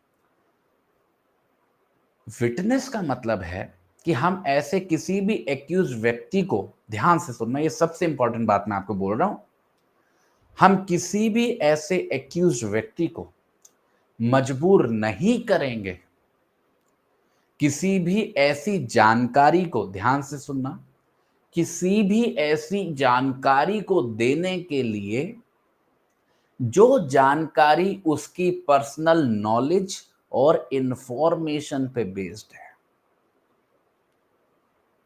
ये बात बहुत जरूरी है समझना आप सभी बच्चों के लिए। टू बी अ विटनेस का मतलब है कोई भी ऐसी जानकारी जो मेरे दिमाग में है, जो केवल और केवल मेरी नॉलेज में है, उसको देने के लिए मुझे मजबूर नहीं किया जा सकेगा। एग्जाम्पल देता हूं, दिमाग में बिठा लीजिएगा। पहला एग्जाम्पल, मानिए मेरे ऊपर आरोप लगा है कि मैंने किसी व्यक्ति की हत्या की है। ठीक है, मैंने किसी व्यक्ति का मर्डर किया है, ये मेरे विरुद्ध आरोप है, मैं एक्यूज हूं। मेरे को मजबूर नहीं करेगा कोई भी व्यक्ति कि मैं कोई भी ऐसी बात बताऊं जो केवल मेरी नॉलेज पर बेस्ड है और मेरी इंफॉर्मेशन पर बेस्ड है। कोई मुझसे ये नहीं पूछेगा कि क्या आप उस विक्टिम के घर गए थे उस रात, क्या आप उस कमरे में ही मौजूद थे जिस कमरे में विक्टिम था उस रात, जिस रात उसका मर्डर हुआ है, क्या आप यही चाकू लेके गए थे क्या उसके घर। इन सभी सवालों के विरुद्ध मेरे पास प्रोटेक्शन है, क्योंकि इन सभी सवालों का जवाब मेरी पर्सनल इंफॉर्मेशन और नॉलेज पे बेस्ड है। पर दोस्तों, अगर मेरे से ये बोला जा रहा है, मान लीजिए मर्डर मेरे ही घर में हुआ है और मेरे ही घर के एक कमरे में हुआ है और मेरे घर में कैमरा लगे हुए हैं चारों तरफ, और मेरे से बोला जा रहा है कि भाई साहब, और मैं एक्यूज हूं, मेरे से बोला जा रहा है कि भाई साहब आपके घर में ये जो कैमरा लगे हुए हैं, इनकी जो रिकॉर्डिंग है आप प्रोवाइड करवाइए पुलिस को, अपने कैमरा वगैरह का पासवर्ड दीजिए जिससे वो सारी रिकॉर्डिंग्स को एक्सेस कर सके। अब अगर मैं चाहूं कि मैं ये रिकॉर्डिंग्स ना देनी पड़े मुझे और मैं सोचूं कि मेरे को सुरक्षा मिलेगी यहां से आर्टिकल 20 के क्लॉज 3 से, तो ऐसा सोचना दोस्तों गलत होगा। क्योंकि यहां पर जब मैं अपनी कैमरा का पासवर्ड दे रहा हूं, अपने कैमरा की रिकॉर्डिंग्स प्रोवाइड कर रहा हूं, I am not acting as a witness, क्योंकि मैं कोई भी ऐसी चीज नहीं दे रहा हूं जो मेरी पर्सनल नॉलेज और इंफॉर्मेशन पर बेस्ड है। तो आप ये मत समझिएगा कि कोई एक्यूज व्यक्ति है वो पूर्णतः सुरक्षित है, उससे कुछ मांगा नहीं जा सकता, कोई डॉक्यूमेंट नहीं मांग सकते, कोई रिकॉर्डिंग नहीं मांग सकते या बाकी का कोई एविडेंस नहीं मांग सकते। नहीं दोस्तों, जो प्रोटेक्शन है वो केवल विटनेस होने के विरुद्ध है, और विटनेस होने का मतलब है ऐसी नॉलेज, ऐसी इंफॉर्मेशन जो उस व्यक्ति तक, उस इंडिविजुअल तक सीमित है। ठीक है, तो इस बात को मत भूलिएगा कभी। तो पहला, किसी अपराध का एक्यूज होना जरूरी है। दूसरा, जो प्रोटेक्शन है वो कंपल्शन के विरुद्ध है। और तीसरी और आखिरी बात, जो प्रोटेक्शन है वो विटनेस होने के खिलाफ है। मतलब कि उस सारी जानकारी और इंफॉर्मेशन के खिलाफ है जो पर्सनल है टू दैट पर्टिकुलर एक्यूज, उसी तक सीमित है। ठीक है, क्लियर है। अभी ये कन्फेशन वगैरह की कोई बात यहाँ पे हो नहीं रही। यहाँ पे हम लोग कॉन्स्टिट्यूशन के अंदर कुछ अलग कॉन्सेप्ट्स को कवर कर रहे हैं, केवल इन्हीं पे फोकस बना के रखेंगे तो आपकी अंडरस्टैंडिंग अच्छी बनेगी दोस्तों। ठीक है, क्लियर है यहां तक। हाँ बिल्कुल सही, क्लियर है यहां तक, बात समझ में आ गई। तो हमारे पास, और इसको हम लोग बोलते हैं, इस जो प्रिंसिपल का नाम है right against self incrimination. Self incrimination, self incrimination. ठीक है, क्लियर है। तो हमारा जो आर्टिकल 20 है, कितना मजेदार आर्टिकल था, देखो कितना मजा आया ना तीनों चीजें को पढ़ने में। हमारा जो आर्टिकल 20 है वो बेसिकली 3 कॉन्सेप्ट्स की बात करता है। पहला है एक्स पोस्ट फैक्टो लॉ, जो क्लॉज 1 के अंदर हमने पढ़ा। दूसरा है डबल जियोपार्डी, जो हमने क्लॉज 2 के अंदर पढ़ा। और आखिरी में सेल्फ इंक्रिमिनेशन, जो अभी हमने लास्ट में क्लॉज 3 के अंदर पढ़ा है। ठीक है, क्लियर है। यहां तक हमारा आज लगभग, हम लोग थोड़ा आज भी समय से पीछे चल रहे हैं, पर उम्मीद है कि हम लोगों की जो अंडरस्टैंडिंग है, बच्चे रिपीट करने का मेरे पास टाइम नहीं है, टू बी वेरी ऑनेस्ट, ठीक है, क्योंकि 1 घंटा में मैंने आपको 1.5 आर्टिकल पढ़ाया है। इससे स्लो मैं नहीं जा सकता हूं बेटा, आपको रिकॉर्डिंग ही दोबारा देखनी होगी, ठीक है। चलिए, इसके साथ हमारा आर्टिकल 20 भी कवर हो गया, आर्टिकल 19 भी कवर हो गया। अब दोस्तों हम लोग कुछ केसेस को डिस्कस करेंगे। अब देखिए, केसेस के संबंध में मैं समझता हूं आप लोगों के दिमाग में कई सारी भ्रांतियां होंगी, कई सारे कंफ्यूजन्स होंगे, हजार तरीके का आप लोग भी अपनी तरफ से दिमाग लगाने की कोशिश करते होंगे। देखो, मैं आपको बता रहा हूं कि केसेस के संबंध में जो हमारी स्ट्रैटेजी रहेगी वो बहुत ही सिंपल रहेगी, ठीक है। हम यहाँ पे ज्ञान अर्जित करने नहीं आए हैं, हमारा पर्पस है एग्जाम को क्रैक करना, ठीक है। तो जब भी मैं किसी केस लॉस को आपको पढ़ाऊंगा तो मैं एक क्लियर मोटिव के साथ पढ़ाऊंगा कि मैं आपको कौन सा केस लॉ पढ़ा रहा हूं और उस केस लॉ का कहां पे इस्तेमाल होगा, ठीक है। दो बातें हमें ध्यान रखनी है कि हम कोई भी केस लॉ पढ़, और इसको हैबिट बना लो आप, केवल कॉन्स्टिट्यूशन सब्जेक्ट की नहीं है, कोई भी सब्जेक्ट आप जो पढ़ोगे, जब भी आप कोई केस लॉ पढ़ोगे, उसमें 2 सवाल आपके दिमाग में बिल्कुल क्लियर होने चाहिए दोस्तों। पहला सवाल, मैं ये जो पहला केस लॉ पढ़ रहा हूं, ये किस टॉपिक से संबंधित है, ठीक है। दूसरा सवाल, ये जो मैं केस लॉ पढ़ रहा हूं, इसको किस प्रकार से मैं इस्तेमाल कर सकता हूं, मतलब किस आर्गुमेंटेशन के लिए इस्तेमाल कर सकता हूं। ये 2 सवाल है, इनके ऊपर क्लैरिटी लेते हुए चलेंगे और केस लॉस को कवर करते हुए चलेंगे, ठीक है। क्लियर है? चलिए, और देखिए बहुत ज्यादा परेशान मत होइएगा कि मैं ये भी लिख लूं, मैं वो भी लिख लूं। देखिए पीपीटी वगैरह आपकी सब अपलोड हो जाएगी, अदरवाइज भी आपको नोट्स वगैरह बहुत अच्छे से मिल जाएंगे। अगर नोट्स बना रहे हो, क्लास नोट्स बना भी रहे हो ना, तो शॉर्ट शॉर्ट में 2 3 4 शब्द अगर आप लिखना चाहो तो लिख लो, उसमें कोई प्रॉब्लम नहीं है। बस कोशिश करना कि आपका जो ध्यान है वो मेरी तरफ से ना हटे। ऐसा ना हो कि आप नोट्स बनाते बनाते फिर आप नोट्स ही बनाते रह जाओ जो यहाँ पे डिस्कशन हो रहा है उससे आप वंचित हो जाओ, तो ऐसा नहीं। समझ लो पहले एक बार, उसके बाद अच्छे से आराम से कर लेना। पीपीटी भी आपके पास होगी, नोट्स वगैरह भी आपके पास होंगे, कोई टेंशन नहीं है, ठीक है। चलो, तो दोस्तों जो सबसे पहला केस हम लोग कवर कर रहे हैं वो है Bennett Coleman versus union of India, 1973 का ये केस है। और देखिए दोस्तों, यहां पर सुप्रीम कोर्ट ने एक बहुत महत्वपूर्ण बात समझाई है, अभी मैं आपको बताऊंगा वो बात क्या है। कोर्ट ने बोला कि अगर कोई भी ऐसा आदेश आता है, कोई भी ऐसा ऑर्डर आता है जिसके अंदर किसी भी न्यूज़पेपर को ये डायरेक्शन दी जाती है कि जो मैक्सिमम नंबर ऑफ पेजेस हैं जो वो यूज कर सकते हैं अपने न्यूज़पेपर के अंदर, जो इशू कर सकते हैं रोज, उनको लिमिट किया जाएगा, तो इस ऑर्डर को भी, इस आदेश को भी हम लोग हमारे स्पीच और एक्सप्रेशन की फ्रीडम का वायलेशन मान सकते हैं। क्योंकि क्योंकि सबसे महत्वपूर्ण बात, क्योंकि जो हमारी फ्रीडम ऑफ स्पीच और एक्सप्रेशन है, जिससे निकलता है फ्रीडम ऑफ प्रेस, वो ना केवल क्वालिटेटिव है बल्कि क्वांटिटेटिव भी है। इसलिए इसलिए जब भी हम किसी भी सिचुएशन में, बहुत ध्यान से समझना, बहुत बेसिक सी बात है, समझने वाली बात है, जब भी हम किसी भी फंडामेंटल राइट को इंटरप्रेट करने की कोशिश करते हैं, खासकर से फ्रीडम ऑफ स्पीच और एक्सप्रेशन को, हम उसको 2 एस्पेक्ट पे एनालाइज करते हैं। बहुत ध्यान से सुन लेना बेटा, और इस कोशिश करना कि ये बात आपके मेंस के आंसर में पहुंचे। 2 आधार होते हैं टेस्ट करने के, एक होता है क्वालिटेटिव, एक होता है क्वांटिटेटिव।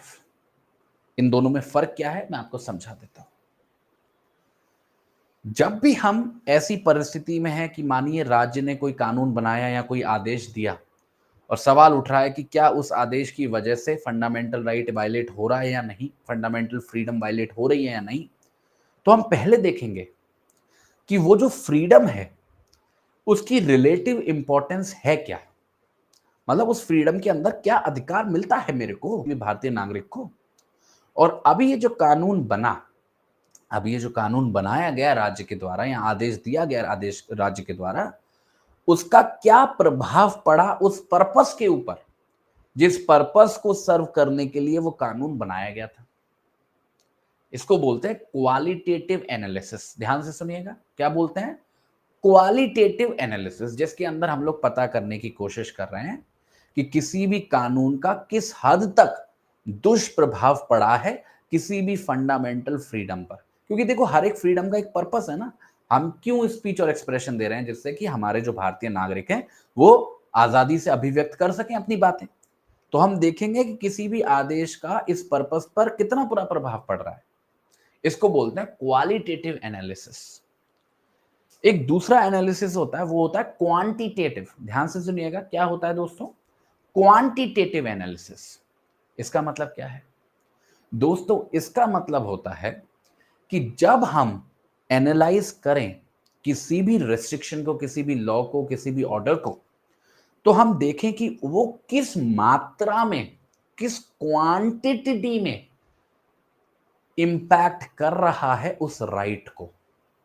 देखिए, कभी भी जब हम किसी भी फंडामेंटल फ्रीडम को एक साइड रखते हैं और स्टेट की पावर को रेस्ट्रिक्शन लगाने की दूसरी साइड रखते हैं, तो हमारी हमेशा कोशिश होती है कि दोनों के बीच में एक बैलेंस रहे। जहां एक तरफ फंडामेंटल फ्रीडम्स भी बहुत जरूरी हैं, वहीं दूसरी तरफ स्टेट के द्वारा रेस्ट्रिक्शंस का भी लगना जरूरी होता है। हमारा एम क्या होता है कि हमेशा बैलेंस की परिस्थिति बनी रहे।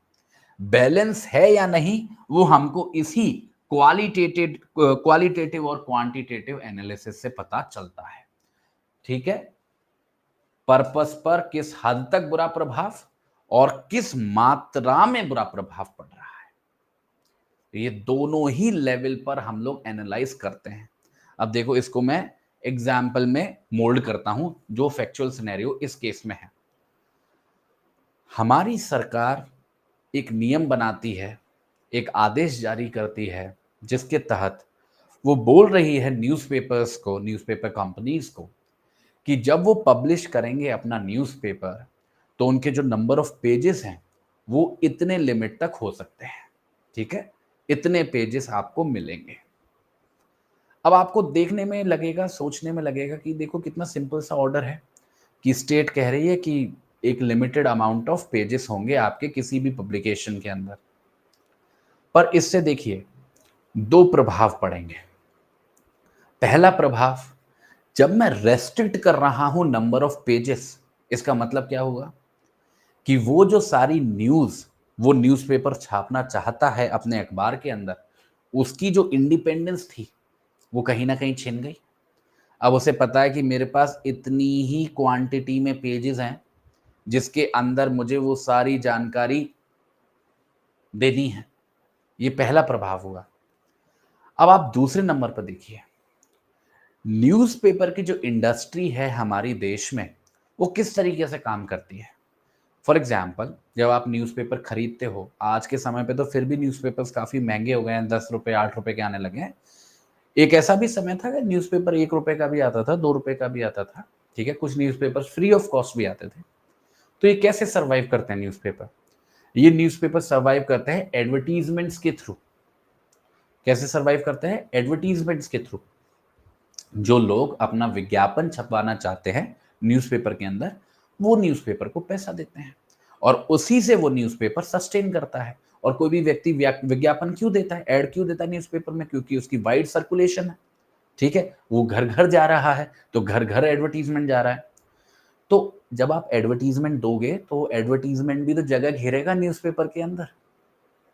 अब आपको समझ में आ जाएगी कहानी। तो जब मैं एक ऐसा आदेश दे रहा हूं, तो मैं क्या कह रहा हूं कि इतनी ही सीमा के अंदर आपको न्यूज़ भी देनी है और एडवर्टीजमेंट भी छापने हैं। क्योंकि एडवर्टीजमेंट नहीं छापोगे तो पैसा कहां से आएगा, आप सस्टेन कैसे करोगे? तो एडवर्टीजमेंट भी एसेंशियल है। न्यूज़ नहीं दोगे तो अखबार पढ़ेगा कौन? न्यूज़ भी जरूरी है। तो कहने का मतलब है, एक ऐसी परिस्थिति जहां पर एक ऑर्डर आया है, जहां पे नंबर ऑफ पेजेस को रेगुलेट करने की कोशिश हो रही है और सुप्रीम कोर्ट इस नतीजे पे पहुंच रहा है कि उसकी वजह से जो फ्रीडम ऑफ प्रेस है वो इफेक्ट हो रही है। It is a violation of the fundamental freedom. पर इसका क्या ये मतलब है, ध्यान से सुनना, क्या इसका ये मतलब है कि कोई रेस्ट्रिक्शन होनी ही नहीं चाहिए? नहीं, नहीं। ऐसा कभी भी कोई भी व्यक्ति आपको बोले कि कोई रेस्ट्रिक्शन होनी नहीं चाहिए, वो बात पूर्णतः गलत है। क्योंकि पूरे आर्टिकल 19 में, चाहे क्लॉज 2 हो, 3 हो, 4 हो, 5 हो, 6 हो, एक बात बार बार दोहराई गई, क्या? Reasonable restriction. तो जो रेस्ट्रिक्शन है वो रीजनेबल होनी चाहिए, और वो रीजनेबल है या नहीं ये कैसे पता चलेगा? इसी क्वालिटेटिव और क्वांटिटेटिव एनालिसिस से। कैसे पता चलेगा? क्वालिटेटिव और क्वांटिटेटिव एनालिसिस से, जिससे हम पता लगाएंगे कि जो वो रेस्ट्रिक्शन लगाई गई है वो किस हद तक रेस्ट्रिक्ट कर रही है और किस तरीके से रेस्ट्रिक्ट कर रही है। जब ये दोनों ही लेवल पे हम लोग सेटिस्फाई हो जाएंगे तभी हम पता लगा पाएंगे कि कोई भी रेस्ट्रिक्शन रीजनेबल है या नहीं है। अब आप देख पा रहे होंगे एक छोटा सा केस इतनी बड़ी अथॉरिटी और कितनी महत्वपूर्ण बात आपको समझा के जा रहा है। ठीक है, तो आप कभी भी किसी भी केस को समझें या किसी भी केस को एनालाइज करें। कई बार मैंने देखा है कि बच्चे ऐसी गलती करते हैं कि वो केस को इंफॉर्मेशन के तौर पर लेते हैं कि यार यार इसमें ये वाला फैक्ट है, ये वाली बात कही गई, बात खत्म, इसको लिखाएंगे एग्जाम में। नहीं बेटा, ये देखो एलएलबी वगैरह के एग्जाम में काम चल जाता है, बट जब हम लोग मेंस में आंसर लिखते हैं ना तो फैक्ट्स की इतनी इंपॉर्टेंस नहीं है। मैं तो कह रहा हूं किसी भी बात की इंपॉर्टेंस नहीं है। इंपॉर्टेंस बस एक चीज की है कि आप केस लॉ लिख रहे हो, उस केस में क्या ऐसी बात है जो लागू हो रही है, जो इंपॉर्टेंट है उस समय पर आंसर में लिखने के लिए। तो ये मान के चलिए कभी भी आप डिस्कशन कर रहे हो किसी भी रेस्ट्रिक्शन के रीजनेबल होने के ऊपर, वहां पर आप इस जजमेंट का इस्तेमाल कर सकते हो। और जरूरी नहीं है कि जो डिस्कशन हो वो आर्टिकल 19(1)(a) से ही जुड़ा हो, जरूरी नहीं। ये क्वालिटेटिव और क्वांटिटेटिव वाली बात तो लगभग लगभग हर एक फंडामेंटल फ्रीडम के केस में अप्लाई होगी। ठीक है, क्लियर है? समझ में आ गया? क्लियर है? आर वी ऑल क्लियर यहां तक? बढ़े नेक्स्ट केस पे बढ़े? हाँ बेटा, बिल्कुल बिल्कुल आप यूज कर सकते हो। दूसरा केस देखते हैं। दूसरे केस का नाम है Damayanti versus union of India. ये भी सुप्रीम कोर्ट का जजमेंट है 1971 का। इसमें क्या है? सुप्रीम कोर्ट ने बोला कि जो भारतीय नागरिकों का अधिकार है एसोसिएशंस वगैरह बनाने का, इसका मतलब है कि कोई भी व्यक्ति जो एसोसिएशन बना रहा है उसके पास यह भी अधिकार होगा कि वो उस एसोसिएशन के साथ एसोसिएटेड रह सकेगा केवल उन लोगों के साथ जिनको वॉलंटरली एडमिट किया गया है उस एसोसिएशन के अंदर। अब देखिए बड़ी महत्वपूर्ण बात है और आप भी इस चीज से रिलेट कर सकोगे। दमयंती की जजमेंट में बात हो रही है freedom of association and union वाली, जो हमने पढ़ी थी ना आर्टिकल 19(1)(c) के अंदर। देखिए हम जब भी बात करते हैं कि एसोसिएशन बनाने का अधिकार है, एक बात को समझिए, केवल एसोसिएशन बनाने का अधिकार नहीं है, जो एसोसिएशन मैंने बनाई उससे जुड़े रहने का भी अधिकार है। मतलब मानिए हम लोग कोई भी एसोसिएशन क्यों बनाते हैं? समाज तो इतना बड़ा है, सोसाइटी इतनी बड़ी है, मैं जिससे चाहे उससे बात कर सकता हूं, जिससे चाहे उससे इंटरेक्ट कर सकता हूं। तो मैं एक ग्रुप बना ही क्यों रहा हूं? मैं एसोसिएशन बनाई क्यों रहा हूं? मैं यूनियन बनाई क्यों रहा हूं? कोई ना कोई तो पर्पस होगा। मैं कुछ चुनिंदा लोगों को ही उस एसोसिएशन में डालूंगा। मेरा आधार कुछ भी हो सकता है चुनने का, लोगों को धर्म हो सकता है, जाति हो सकता है, उनका प्रोफेशन हो सकता है, उनका लोकेशन हो सकता है, कोई भी ग्राउंड हो सकता है, पर कुछ चुने हुए लोगों को ही मैं एसोसिएशन का पार्ट बनाऊंगा। एग्जाम्पल जैसे कि बिल्कुल बेटा कॉमन इंटरेस्ट वाली सिचुएशन होगी जहां पर, है ना। अब मैंने एसोसिएशन बना दी, अब उस एसोसिएशन का पर्पस तभी तो सर्व होगा जब उस एसोसिएशन के अंदर वही लोग रहेंगे जिनका कॉमन इंटरेस्ट है, जो उस पर्पस को सर्व करते हैं, जिस पर्पस के लिए वो एसोसिएशन बनाई गई है। अब मानो इसी एसोसिएशन के अंदर अगर कोई भी व्यक्ति है जिसका कोई लेना देना ही नहीं है उस एसोसिएशन के पर्पस के साथ, अगर वो जुड़ने लगेगा या उसको जबरदस्ती जोड़ा जाएगा, तो ये भी तो मेरे फंडामेंटल फ्रीडम का वायलेशन होगा दोस्तों। क्योंकि मेरा जो अधिकार है वो केवल संस्था बनाने तक सीमित थोड़ी ना था। मेरा जो अधिकार है वो उस संस्था से जुड़े रहने का भी अधिकार है। और जब मैं बोलता हूं संस्था, संस्था मतलब वो लोग जिनको उस एसोसिएशन का पार्ट बनाया गया था, जिन लोगों ने उस एसोसिएशन को वॉलंटरली अपनी स्वेच्छा से चूज किया था, उसका पार्ट बने थे, क्योंकि वो उस पर्पस से जुड़े हुए थे जिस पर्पस के लिए वो एसोसिएशन बनाई गई थी। ठीक है, ये कहां से हमको सीखने को मिल रही है बात? Damayanti versus union of India से। समझ गए? इस्तेमाल कर लोगे इस जजमेंट को तो आप देख पा रहे हो। देखो अपने सामने, देखो अपनी आंखों के सामने, देखो 4-5 लाइनें हैं, 4-5 लाइनें हैं, उससे ज्यादा आपके सामने नहीं लिखी हुई है, पर कॉन्सेप्ट कितना बड़ा आप कम्युनिकेट कर रहे हो अपने एग्जाम के अंदर, दिस इज इंपॉर्टेंट बेटा। आपको यही कला सीखनी है। आप कोई भी ऐसे चक्करों में मत पड़ो जिसमें बहुत ज्यादा कंटेंट हो, क्योंकि याद रखना बेटा एग्जाम में टाइम मिलता नहीं है लिखने का। अभी तो आप बहुत जोश जोश में मोटे मोटे गट्ठर बना सकते हो क्योंकि आपके पास टाइम है, आप घर पे बैठे हो। एग्जाम सेंटर में आपको सच बताऊं, आप अगर एग्जाम में दमयंती लिखोगे ना, आप इतना भी नहीं लिख पाओगे, इसमें भी कुछ छूटेगा, 100% छूटेगा। ठीक है, क्लियर है? यहां तक समझ में आ गया? चलो अब बढ़ते हैं दोस्तों अगले जजमेंट पर। नेक्स्ट जजमेंट है Indibility Creative private limited and others versus government of West Bengal, 2019 का जजमेंट है सुप्रीम कोर्ट का। इसमें सुप्रीम कोर्ट ने बोला कि जो फ्री स्पीच का अधिकार है, वही आर्टिकल 19(1)(a), उसको हम गैग नहीं कर सकते हैं। गैग करने का मतलब है कंट्रोल नहीं कर सकते मॉब वायलेंस के भय से। और इतना ही नहीं, सुप्रीम कोर्ट ने बोला कि 20 लाख रुपए आपको कंपेंसेशन देने होंगे। किनको? उन लोगों को जिन्होंने एक बंगाली फिल्म बनाई थी जिसका नाम था भोबिया शोतर भूत। ठीक है, बंगाली फिल्म थी, उनके मेकर्स को, जिनको सफर करना पड़ा क्योंकि वेस्ट बंगाल की सरकार ने इसके ऊपर अनऑफिशियल बैन लगा दिया था। समझते हैं। देखिए आज के समय में ये जो जजमेंट है इसका बहुत ज्यादा महत्व है, बहुत ज्यादा महत्व है। ठीक है, इस जजमेंट के अंदर क्या बोला जा रहा है?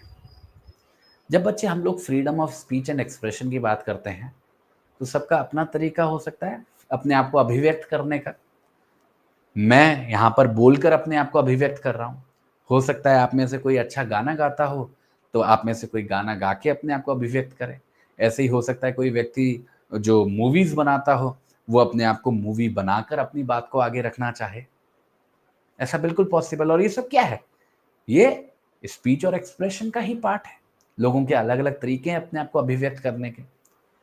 अब दोस्तों मानिए कोई भी व्यक्ति है, ध्यान से सुनना, बहुत ध्यान से सुनना। मानिए कोई भी व्यक्ति है जो किसी मूवी को बना रहा है, कोई इसने मूवी बनाई और किसी थॉट प्रोसेस के साथ बनाई।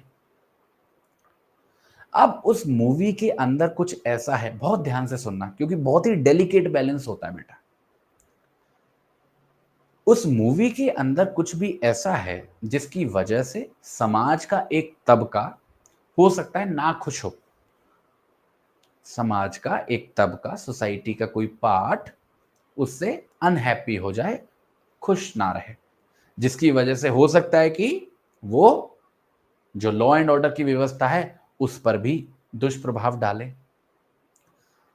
अब अगर सरकार इस दबाव में आकर उस पिक्चर को दबाने की कोशिश करे, उस पर बैन लगाने की कोशिश करे, ऑफिशियली या अनऑफिशियली। ऑफिशियली मतलब कि बैन ही कर दिया, अनऑफिशियली मतलब कि दबाव बना रहे हैं कि लोग देखने ना जाएं, उसे रिलीज नहीं होने दे रहे हैं। ऐसी परिस्थितियां बना रहे हैं, तो ये वायलेशन होगा बेटा। अब आप सभी सोच रहे होंगे कि सर आर्टिकल 19(2) के अंदर तो लिखा है कि अगर पब्लिक ऑर्डर पे क्वेश्चन आएगा तो रीजनेबल रेस्ट्रिक्शन लगाई जा सकती है। पर समझिएगा बेटा, समझिएगा, पब्लिक ऑर्डर एक ग्राउंड है रीजनेबल रेस्ट्रिक्शन लगाने का, मैं मानता हूं, पर पब्लिक ऑर्डर के अंदर मतलब ये नहीं है कि अगर कोई भी व्यक्ति कल को मुंह उठा के बोलेगा कि अगर ऐसा किया, अगर ये व्यक्ति बोला या ये मूवी आई तो मैं हिंसा मचा दूंगा समाज के अंदर और राज्य डर जाएगा, पुलिस डर जाएगी और उसको कंट्रोल कर देंगे। ऐसा नहीं, जिम्मेदारी राज्य की है कि वो एंश्योर करे कि पब्लिक ऑर्डर वायलेट ना हो, वरना तो फिर कोई फायदा ही नहीं है इन फंडामेंटल फ्रीडम्स का ना, कि हम छोटे मोटे किसी धमकी से डर जाएंगे और कोई व्यक्ति जो अपनी अभिव्यक्ति कर रहा है उसको दुख झुकना पड़ेगा, उसको दबना पड़ेगा। ये गलत है। मॉब वायलेंस, भीड़ की हिंसा के भय से हम नहीं झुकेंगे। अगर कोई चीज सही है तो सही, अगर उस मूवी में ही कुछ गड़बड़ है, मूवी ऐसी है जो भड़काने की कोशिश कर रही है, वो इसी पर्पज से बनाई गई है, तो बिल्कुल ठीक है, उसको बैन करो। बट अगर मूवी कोई एक पॉइंट ऑफ व्यू दिखा रही है जो अपने आप में हार्मफुल नहीं है, पर कुछ लोगों को नहीं पसंद आ रहा, हो सकता है बाकी के लोगों को पसंद आ रहा हो, तो केवल ये कारण नहीं हो सकता है उसको गैग करने का, उसको कंट्रोल करने का।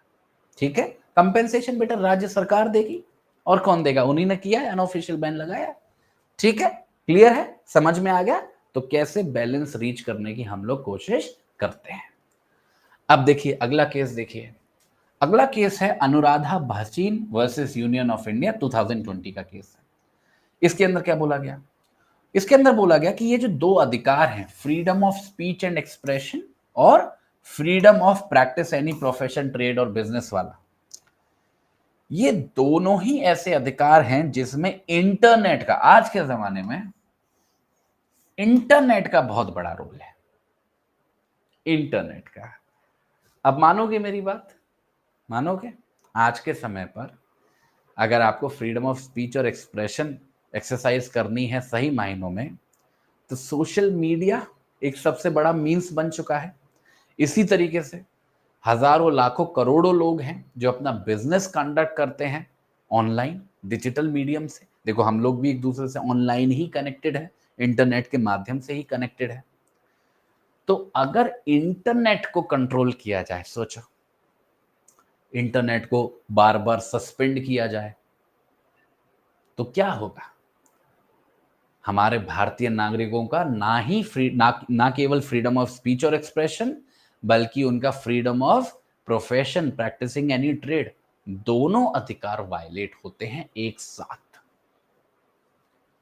तो जब भी हम ऐसी कोई रेस्ट्रिक्शन लगाते हैं, जैसे कि इंटरनेट को सस्पेंड वगैरह करना, हमें हमेशा देख लेना चाहिए कि क्या ऐसा करना बेहद ज्यादा जरूरी है, क्या कोई दूसरा ऑल्टरनेटिव नहीं है। ये हमेशा हमारी पहली प्रायोरिटी नहीं हो सकती कि थोड़ा गड़बड़ हो गया चलो भाग के इंटरनेट सस्पेंड कर देते हैं। नहीं, आप केवल अपने हितों को सर्व करने के लिए भारतीय नागरिकों के अधिकारों को खतरे में नहीं डाल सकते। मैं ये नहीं कह रहा कि आप इंटरनेट सस्पेंड नहीं कर सकते हो, आप कर सकते हो, पर वही बात है, restriction has to be reasonable. वो जो रीजनेबिलिटी है ना बेटा, वो कभी मिस नहीं होनी चाहिए। और वो कैसे पता चलेगा? वही याद करो, Bennett Coleman, qualitative and quantitative analysis. इस केस में क्या हो रहा था? बार बार इंटरनेट सस्पेंड, बार बार इंटरनेट सस्पेंड, बार बार नया ऑर्डर, बार बार नया ऑर्डर। ये गलत है, ये बैलेंस नहीं है।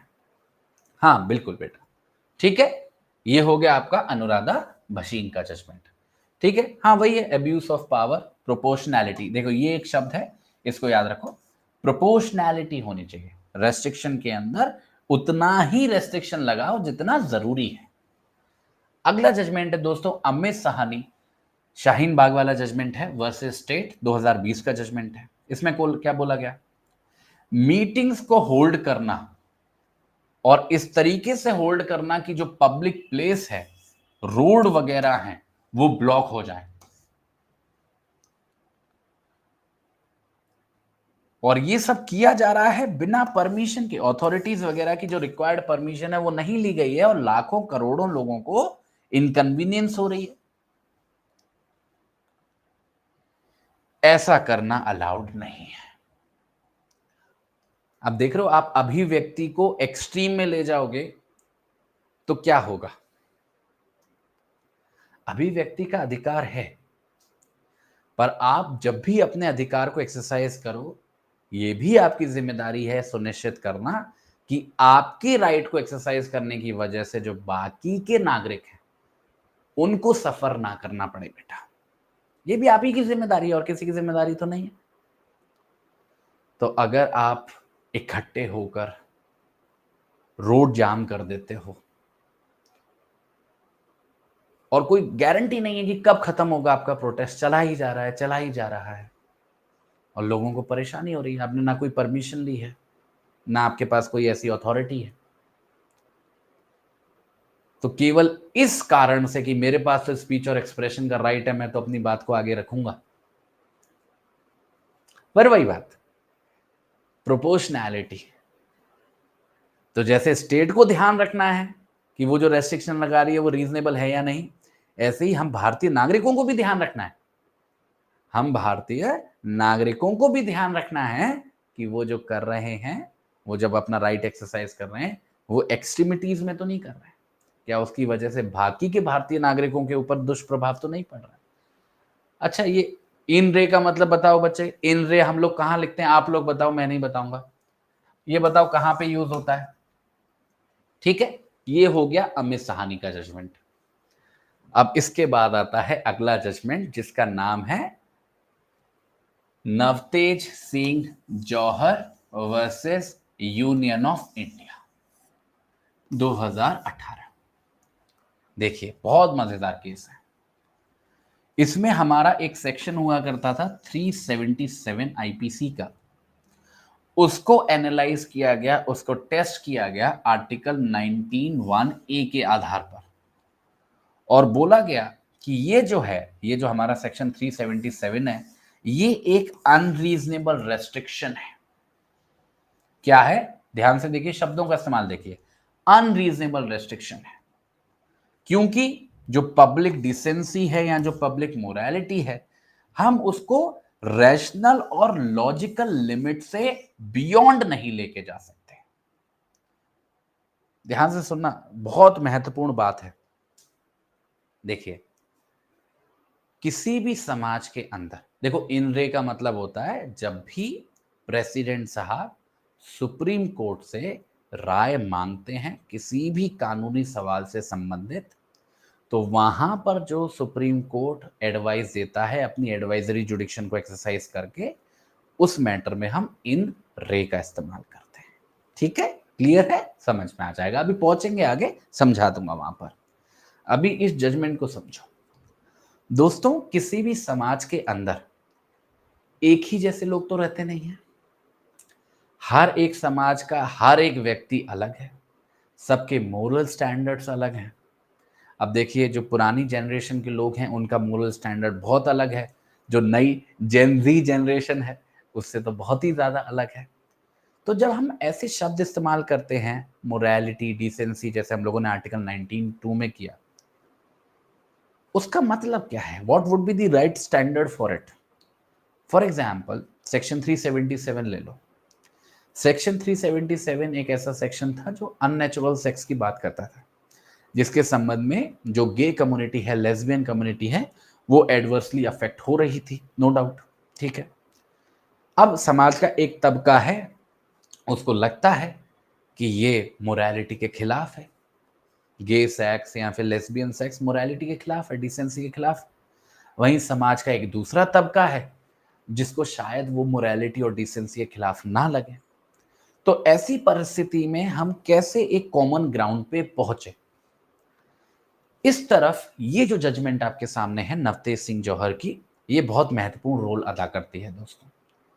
ये बोलती है कि केवल इस वजह से, बहुत ध्यान से सुनिएगा मेरी बात को, केवल इस वजह से कि कोई भी एक्ट या कोई भी सिनेरियो या कोई भी सिचुएशन किसी समाज के तबके को लगती है, किसी भी सोसाइटी के पार्ट को लगती है कि वो मोरालिटी और डिसेंसी के खिलाफ है, कभी भी केवल ये इकलौता आधार नहीं हो सकती है रीजनेबल रेस्ट्रिक्शन लगाने का किसी भी भारतीय नागरिक की फ्रीडम के ऊपर, ठीक है, स्पीच और एक्सप्रेशन की फ्रीडम के ऊपर।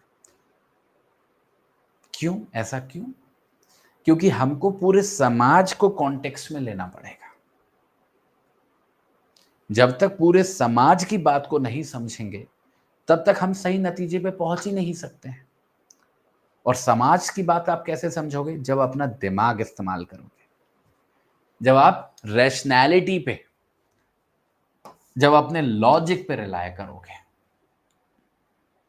हमेशा मोरालिटी को जज करने से पहले आपको रैशनैलिटी और लॉजिकल लिमिट देखनी पड़ेगी कि क्या ये करना, क्या ये रेस्ट्रिक्शन लगाना सही है। क्योंकि आप किसी व्यक्ति पर रेस्ट्रिक्शन लगा रहे हो ऐसे अधिकार के संबंध में जो भारतीय संविधान के अंदर लिखा हुआ है। क्या सच में वो जो एक्ट्स हैं आज के समाज की मोरालिटी और डिसेंसी के खिलाफ जाते हैं?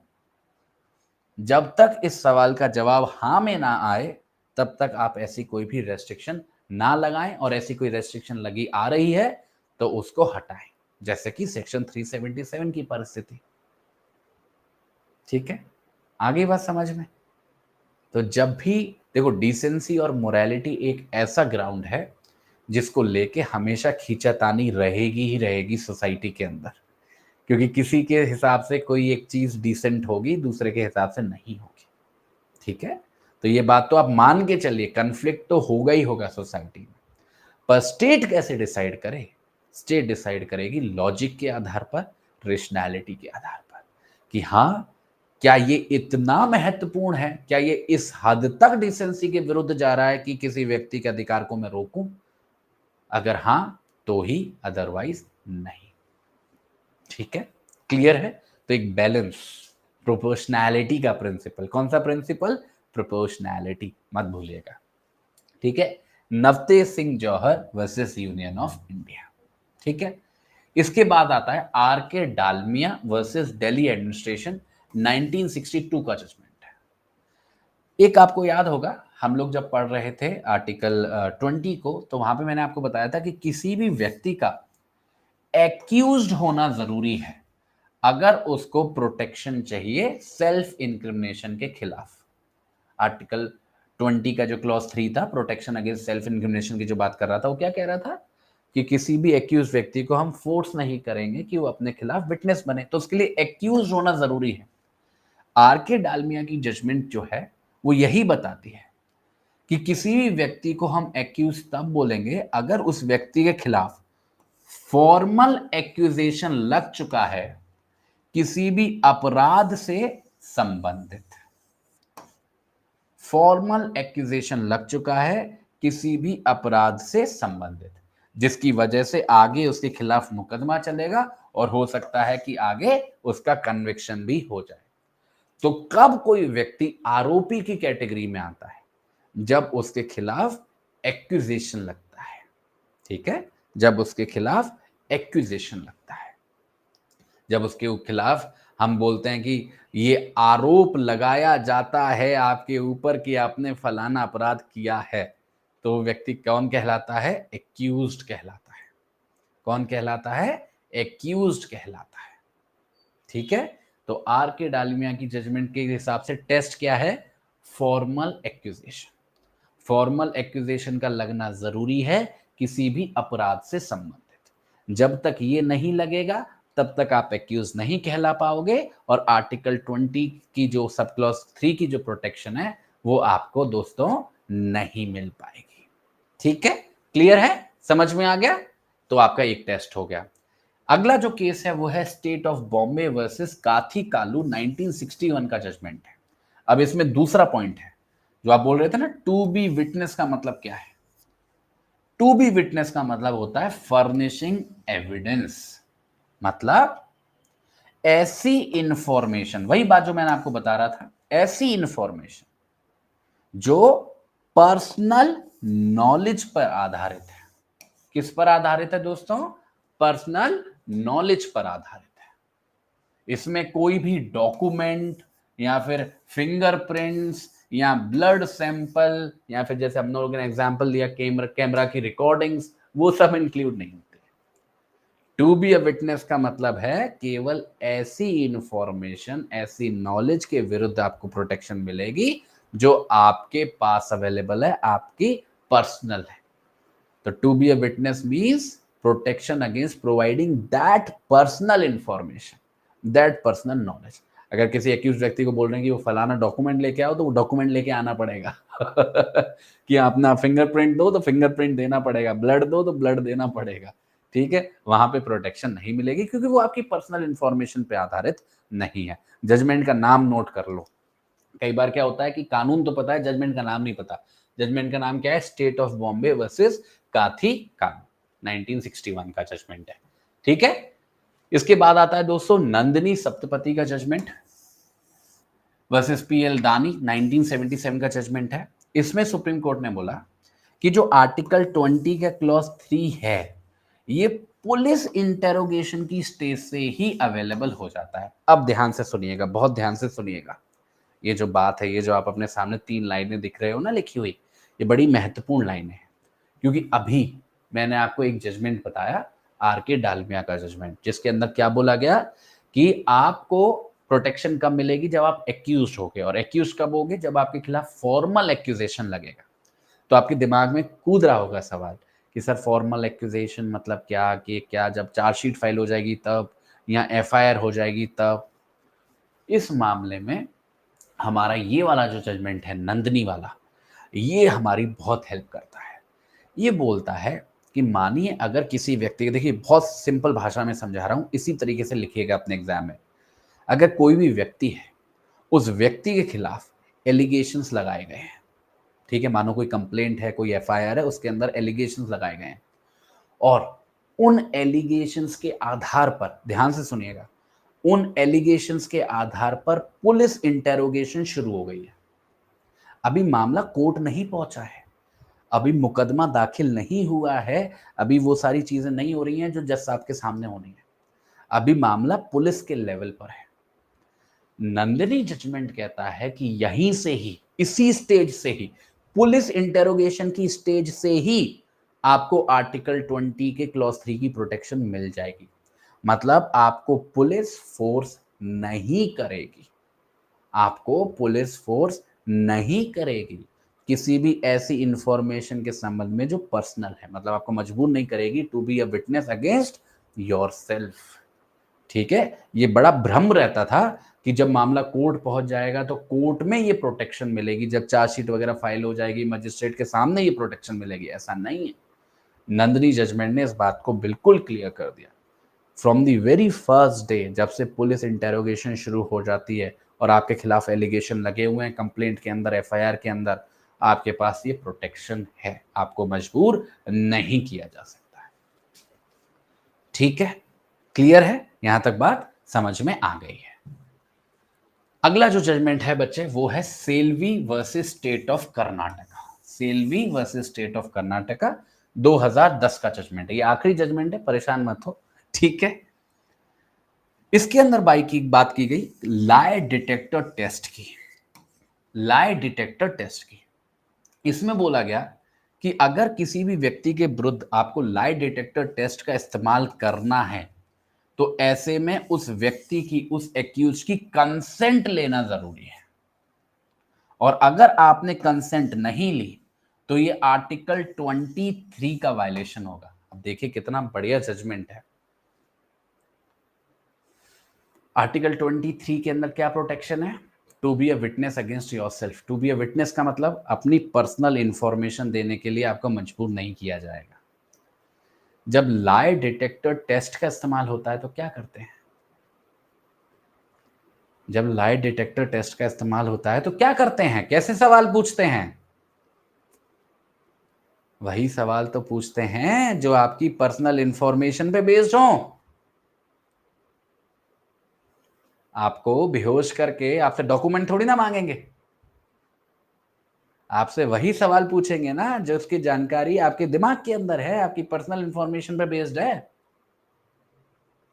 तो आपको मजबूर नहीं कर सकते ना लाई डिटेक्टर टेस्ट के लिए, क्योंकि अगर मजबूर करे तो आर्टिकल 23 का वायलेशन हो गया, क्योंकि आपको मजबूर किया विटनेस बनने के लिए।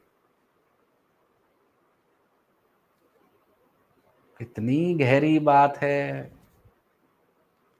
इसलिए लाई डिटेक्टर टेस्ट कर सकते हैं, पर एक्यूज की परमिशन के साथ, क्योंकि जो प्रोटेक्शन है आर्टिकल 20 के क्लॉज 3 में वो मजबूरी के खिलाफ है, कंपल्शन के खिलाफ है। स्वेच्छा से अगर मैं कोई देना चाहता हूं इंफॉर्मेशन तो मैं दे सकता हूं, कोई प्रॉब्लम नहीं। तो अगर आप कंसेंट ले रहे हो और फिर लाई डिटेक्टर टेस्ट कंडक्ट कर रहे हो, वेल एंड गुड। बट अगर आपने कंसेंट नहीं ली और लाई डिटेक्टर टेस्ट कंडक्ट किया तो ऑब्वियसली जो इन्फॉर्मेशन आई वो पर्सनल नॉलेज पे थी, आपने मजबूर किया किसी व्यक्ति को, आपने वायलेशन किया है आर्टिकल 20 के क्लॉज 3 का। ठीक है, क्लियर है, समझ में आ गया सभी लोगों को? बताइए। तो आपकी जजमेंट का कोटा पूरा हो गया। ठीक है, तो आपके आर्टिकल 19 पे अच्छी खासी जजमेंट बन गई, आर्टिकल 20 पे आपकी अच्छी खासी जजमेंट बन गई है, जिससे एक अच्छा आंसर आप लोग लिख पाओगे। पर फिर से वही बात दोहराऊंगा, जजमेंट को लेकर थोड़ा सा स्मार्ट बनिएगा, बहुत ज़्यादा चीज़ों में मत घुसिएगा, उतना ही घुसिएगा जितना ज़रूरी है। अब फटाफट से आपको कुछ क्वेश्चंस करा लेता हूं, ध्यान से देखिएगा। पहला question, What was the original name of the legislation enacted by Parliament to address untouchability? याद करो, आर्टिकल 17 पढ़ाया था मैंने आपको और बोला था कि आर्टिकल 17 को इंप्लीमेंट करने के लिए एक कानून बनाया गया था, जिस कानून का नाम आगे चल के बदल दिया था। ओरिजिनल नाम क्या था? Protection of civil rights act, untouchability offences act, untouchability eradication act, या फिर सिविल लिबर्टीज प्रोटेक्शन एक्ट? बताओ। Untouchability offences act, very good. दूसरा क्वेश्चन देखते हैं, under what circumstances can the state impose reasonable restrictions on the rights mentioned in sub clause B of clause 19(1). पहले तो याद करो सब क्लॉज बी था कौन सा? Right to assembly. Right to assembly पे कौन से ग्राउंड्स पे लगा सकते हैं restriction? In the interest of national security, in the interest of sovereignty, integrity and public order, only with the consent of the president, only in times of war. Very good, very good, बहुत बढ़िया। तीसरा question, in the context of Navtej Singh Johar, अभी हमने पढ़ी judgment, versus union of India, which fundamental right is examined concerning 377 of the IPC? कौन से fundamental right के आधार पर हम एनालाइज कर रहे थे सेक्शन 377 को नवतेज में?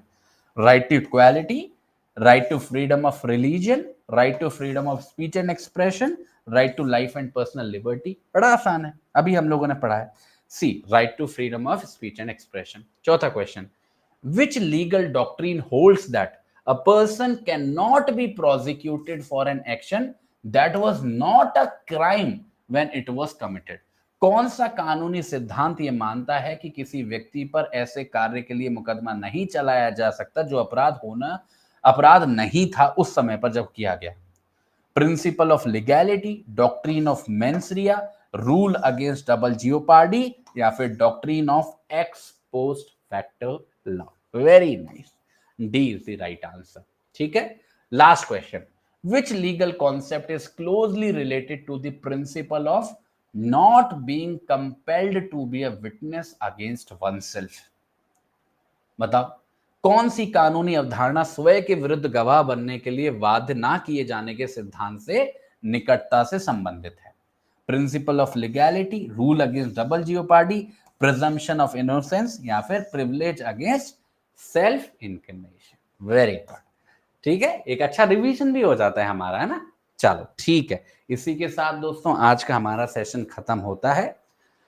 अब काफी बच्चे कह रहे थे कि सर डाउट्स हैं, ये है वो है। ठीक है, देखिए, अगर आपका कोई भी डाउट है तो उसका एक तो तरीका ये है कि हमारा जो सैटरडे का सेशन होता है वो प्योरली डाउट सेशन होता है। बट सरप्राइजिंगली मैं आपको बताऊं, जब मैं सैटरडे को डाउट सेशन लेता हूं तो पूछता कोई नहीं तो अगर कोई भी डाउट है, कोई भी बात है जो समझ में नहीं आई है या फिर कुछ रह गया है, तो आप सैटरडे को मैं पूरा फ्री रखेंगे, बिल्कुल कुछ भी नहीं, आराम से जो भी सवाल है, जो पूछना है पूछो, खुल के पूछो, ठीक है? तो टेंशन नहीं लेनी है, किसी भी तरीके से परेशान नहीं होना है। और बाकी कोई बहुत ही ज़्यादा अर्जेंट चीज़ है तो ये टेलीग्राम चैनल आप जॉइन कर लो। अगर आप नहीं हो हाफ पेस लीगल, वहाँ पे अपना क्वेश्चन डाल देना। वैसे तो बच्चे ही आंसर कर देते हैं, अदरवाइज़ अगर नहीं करेगा तो मैं कर दूँगा, ठीक है? चलो, थैंक यू सो मच। अब आप सभी लोगों से मुलाकात होगी कल शाम को 4 बजे और हम अपने डिस्कशन को कंटिन्यू करेंगे और कल हम लोग पढ़ेंगे article 21, article 21A, article 22, article 23, article 24, ठीक है? चलो, थैंक यू सो मच। नमस्कार। और अगर अभी किसी को कुछ पूछना है 1 आध मिनट में तो पूछ सकता है। देखिए, ऐसे सवालों का कोई लॉजिक नहीं है कि सर हम एक आंसर में कितने केस लिखें। आपकी मर्ज़ी है बेटा। जितने लिख सकते हो, जितना रिलेवेंट आप अपने आंसर में केसेस को डाल सकते हो, कोई लिमिट नहीं होती बेटा, कोई कहीं पे रूल नहीं लिखा है। ठीक है? बेटा ट्रांसलेशन वगैरह के लिए आपको हिंदी के नोट्स मिलेंगे। मेरी तरफ से जितनी कोशिश हो सकती है मैं उतनी कोशिश कर रहा हूँ बेटा। मैं कोई एक्सपर्ट नहीं हूँ हिंदी में। जितनी टेक्नोलॉजी मेरी सहायता कर पा रही है मैं कर रहा हूँ। बाकी हिंदी के नोट्स आपको मिलते हैं, आप उसके हिसाब से चल सकते हैं।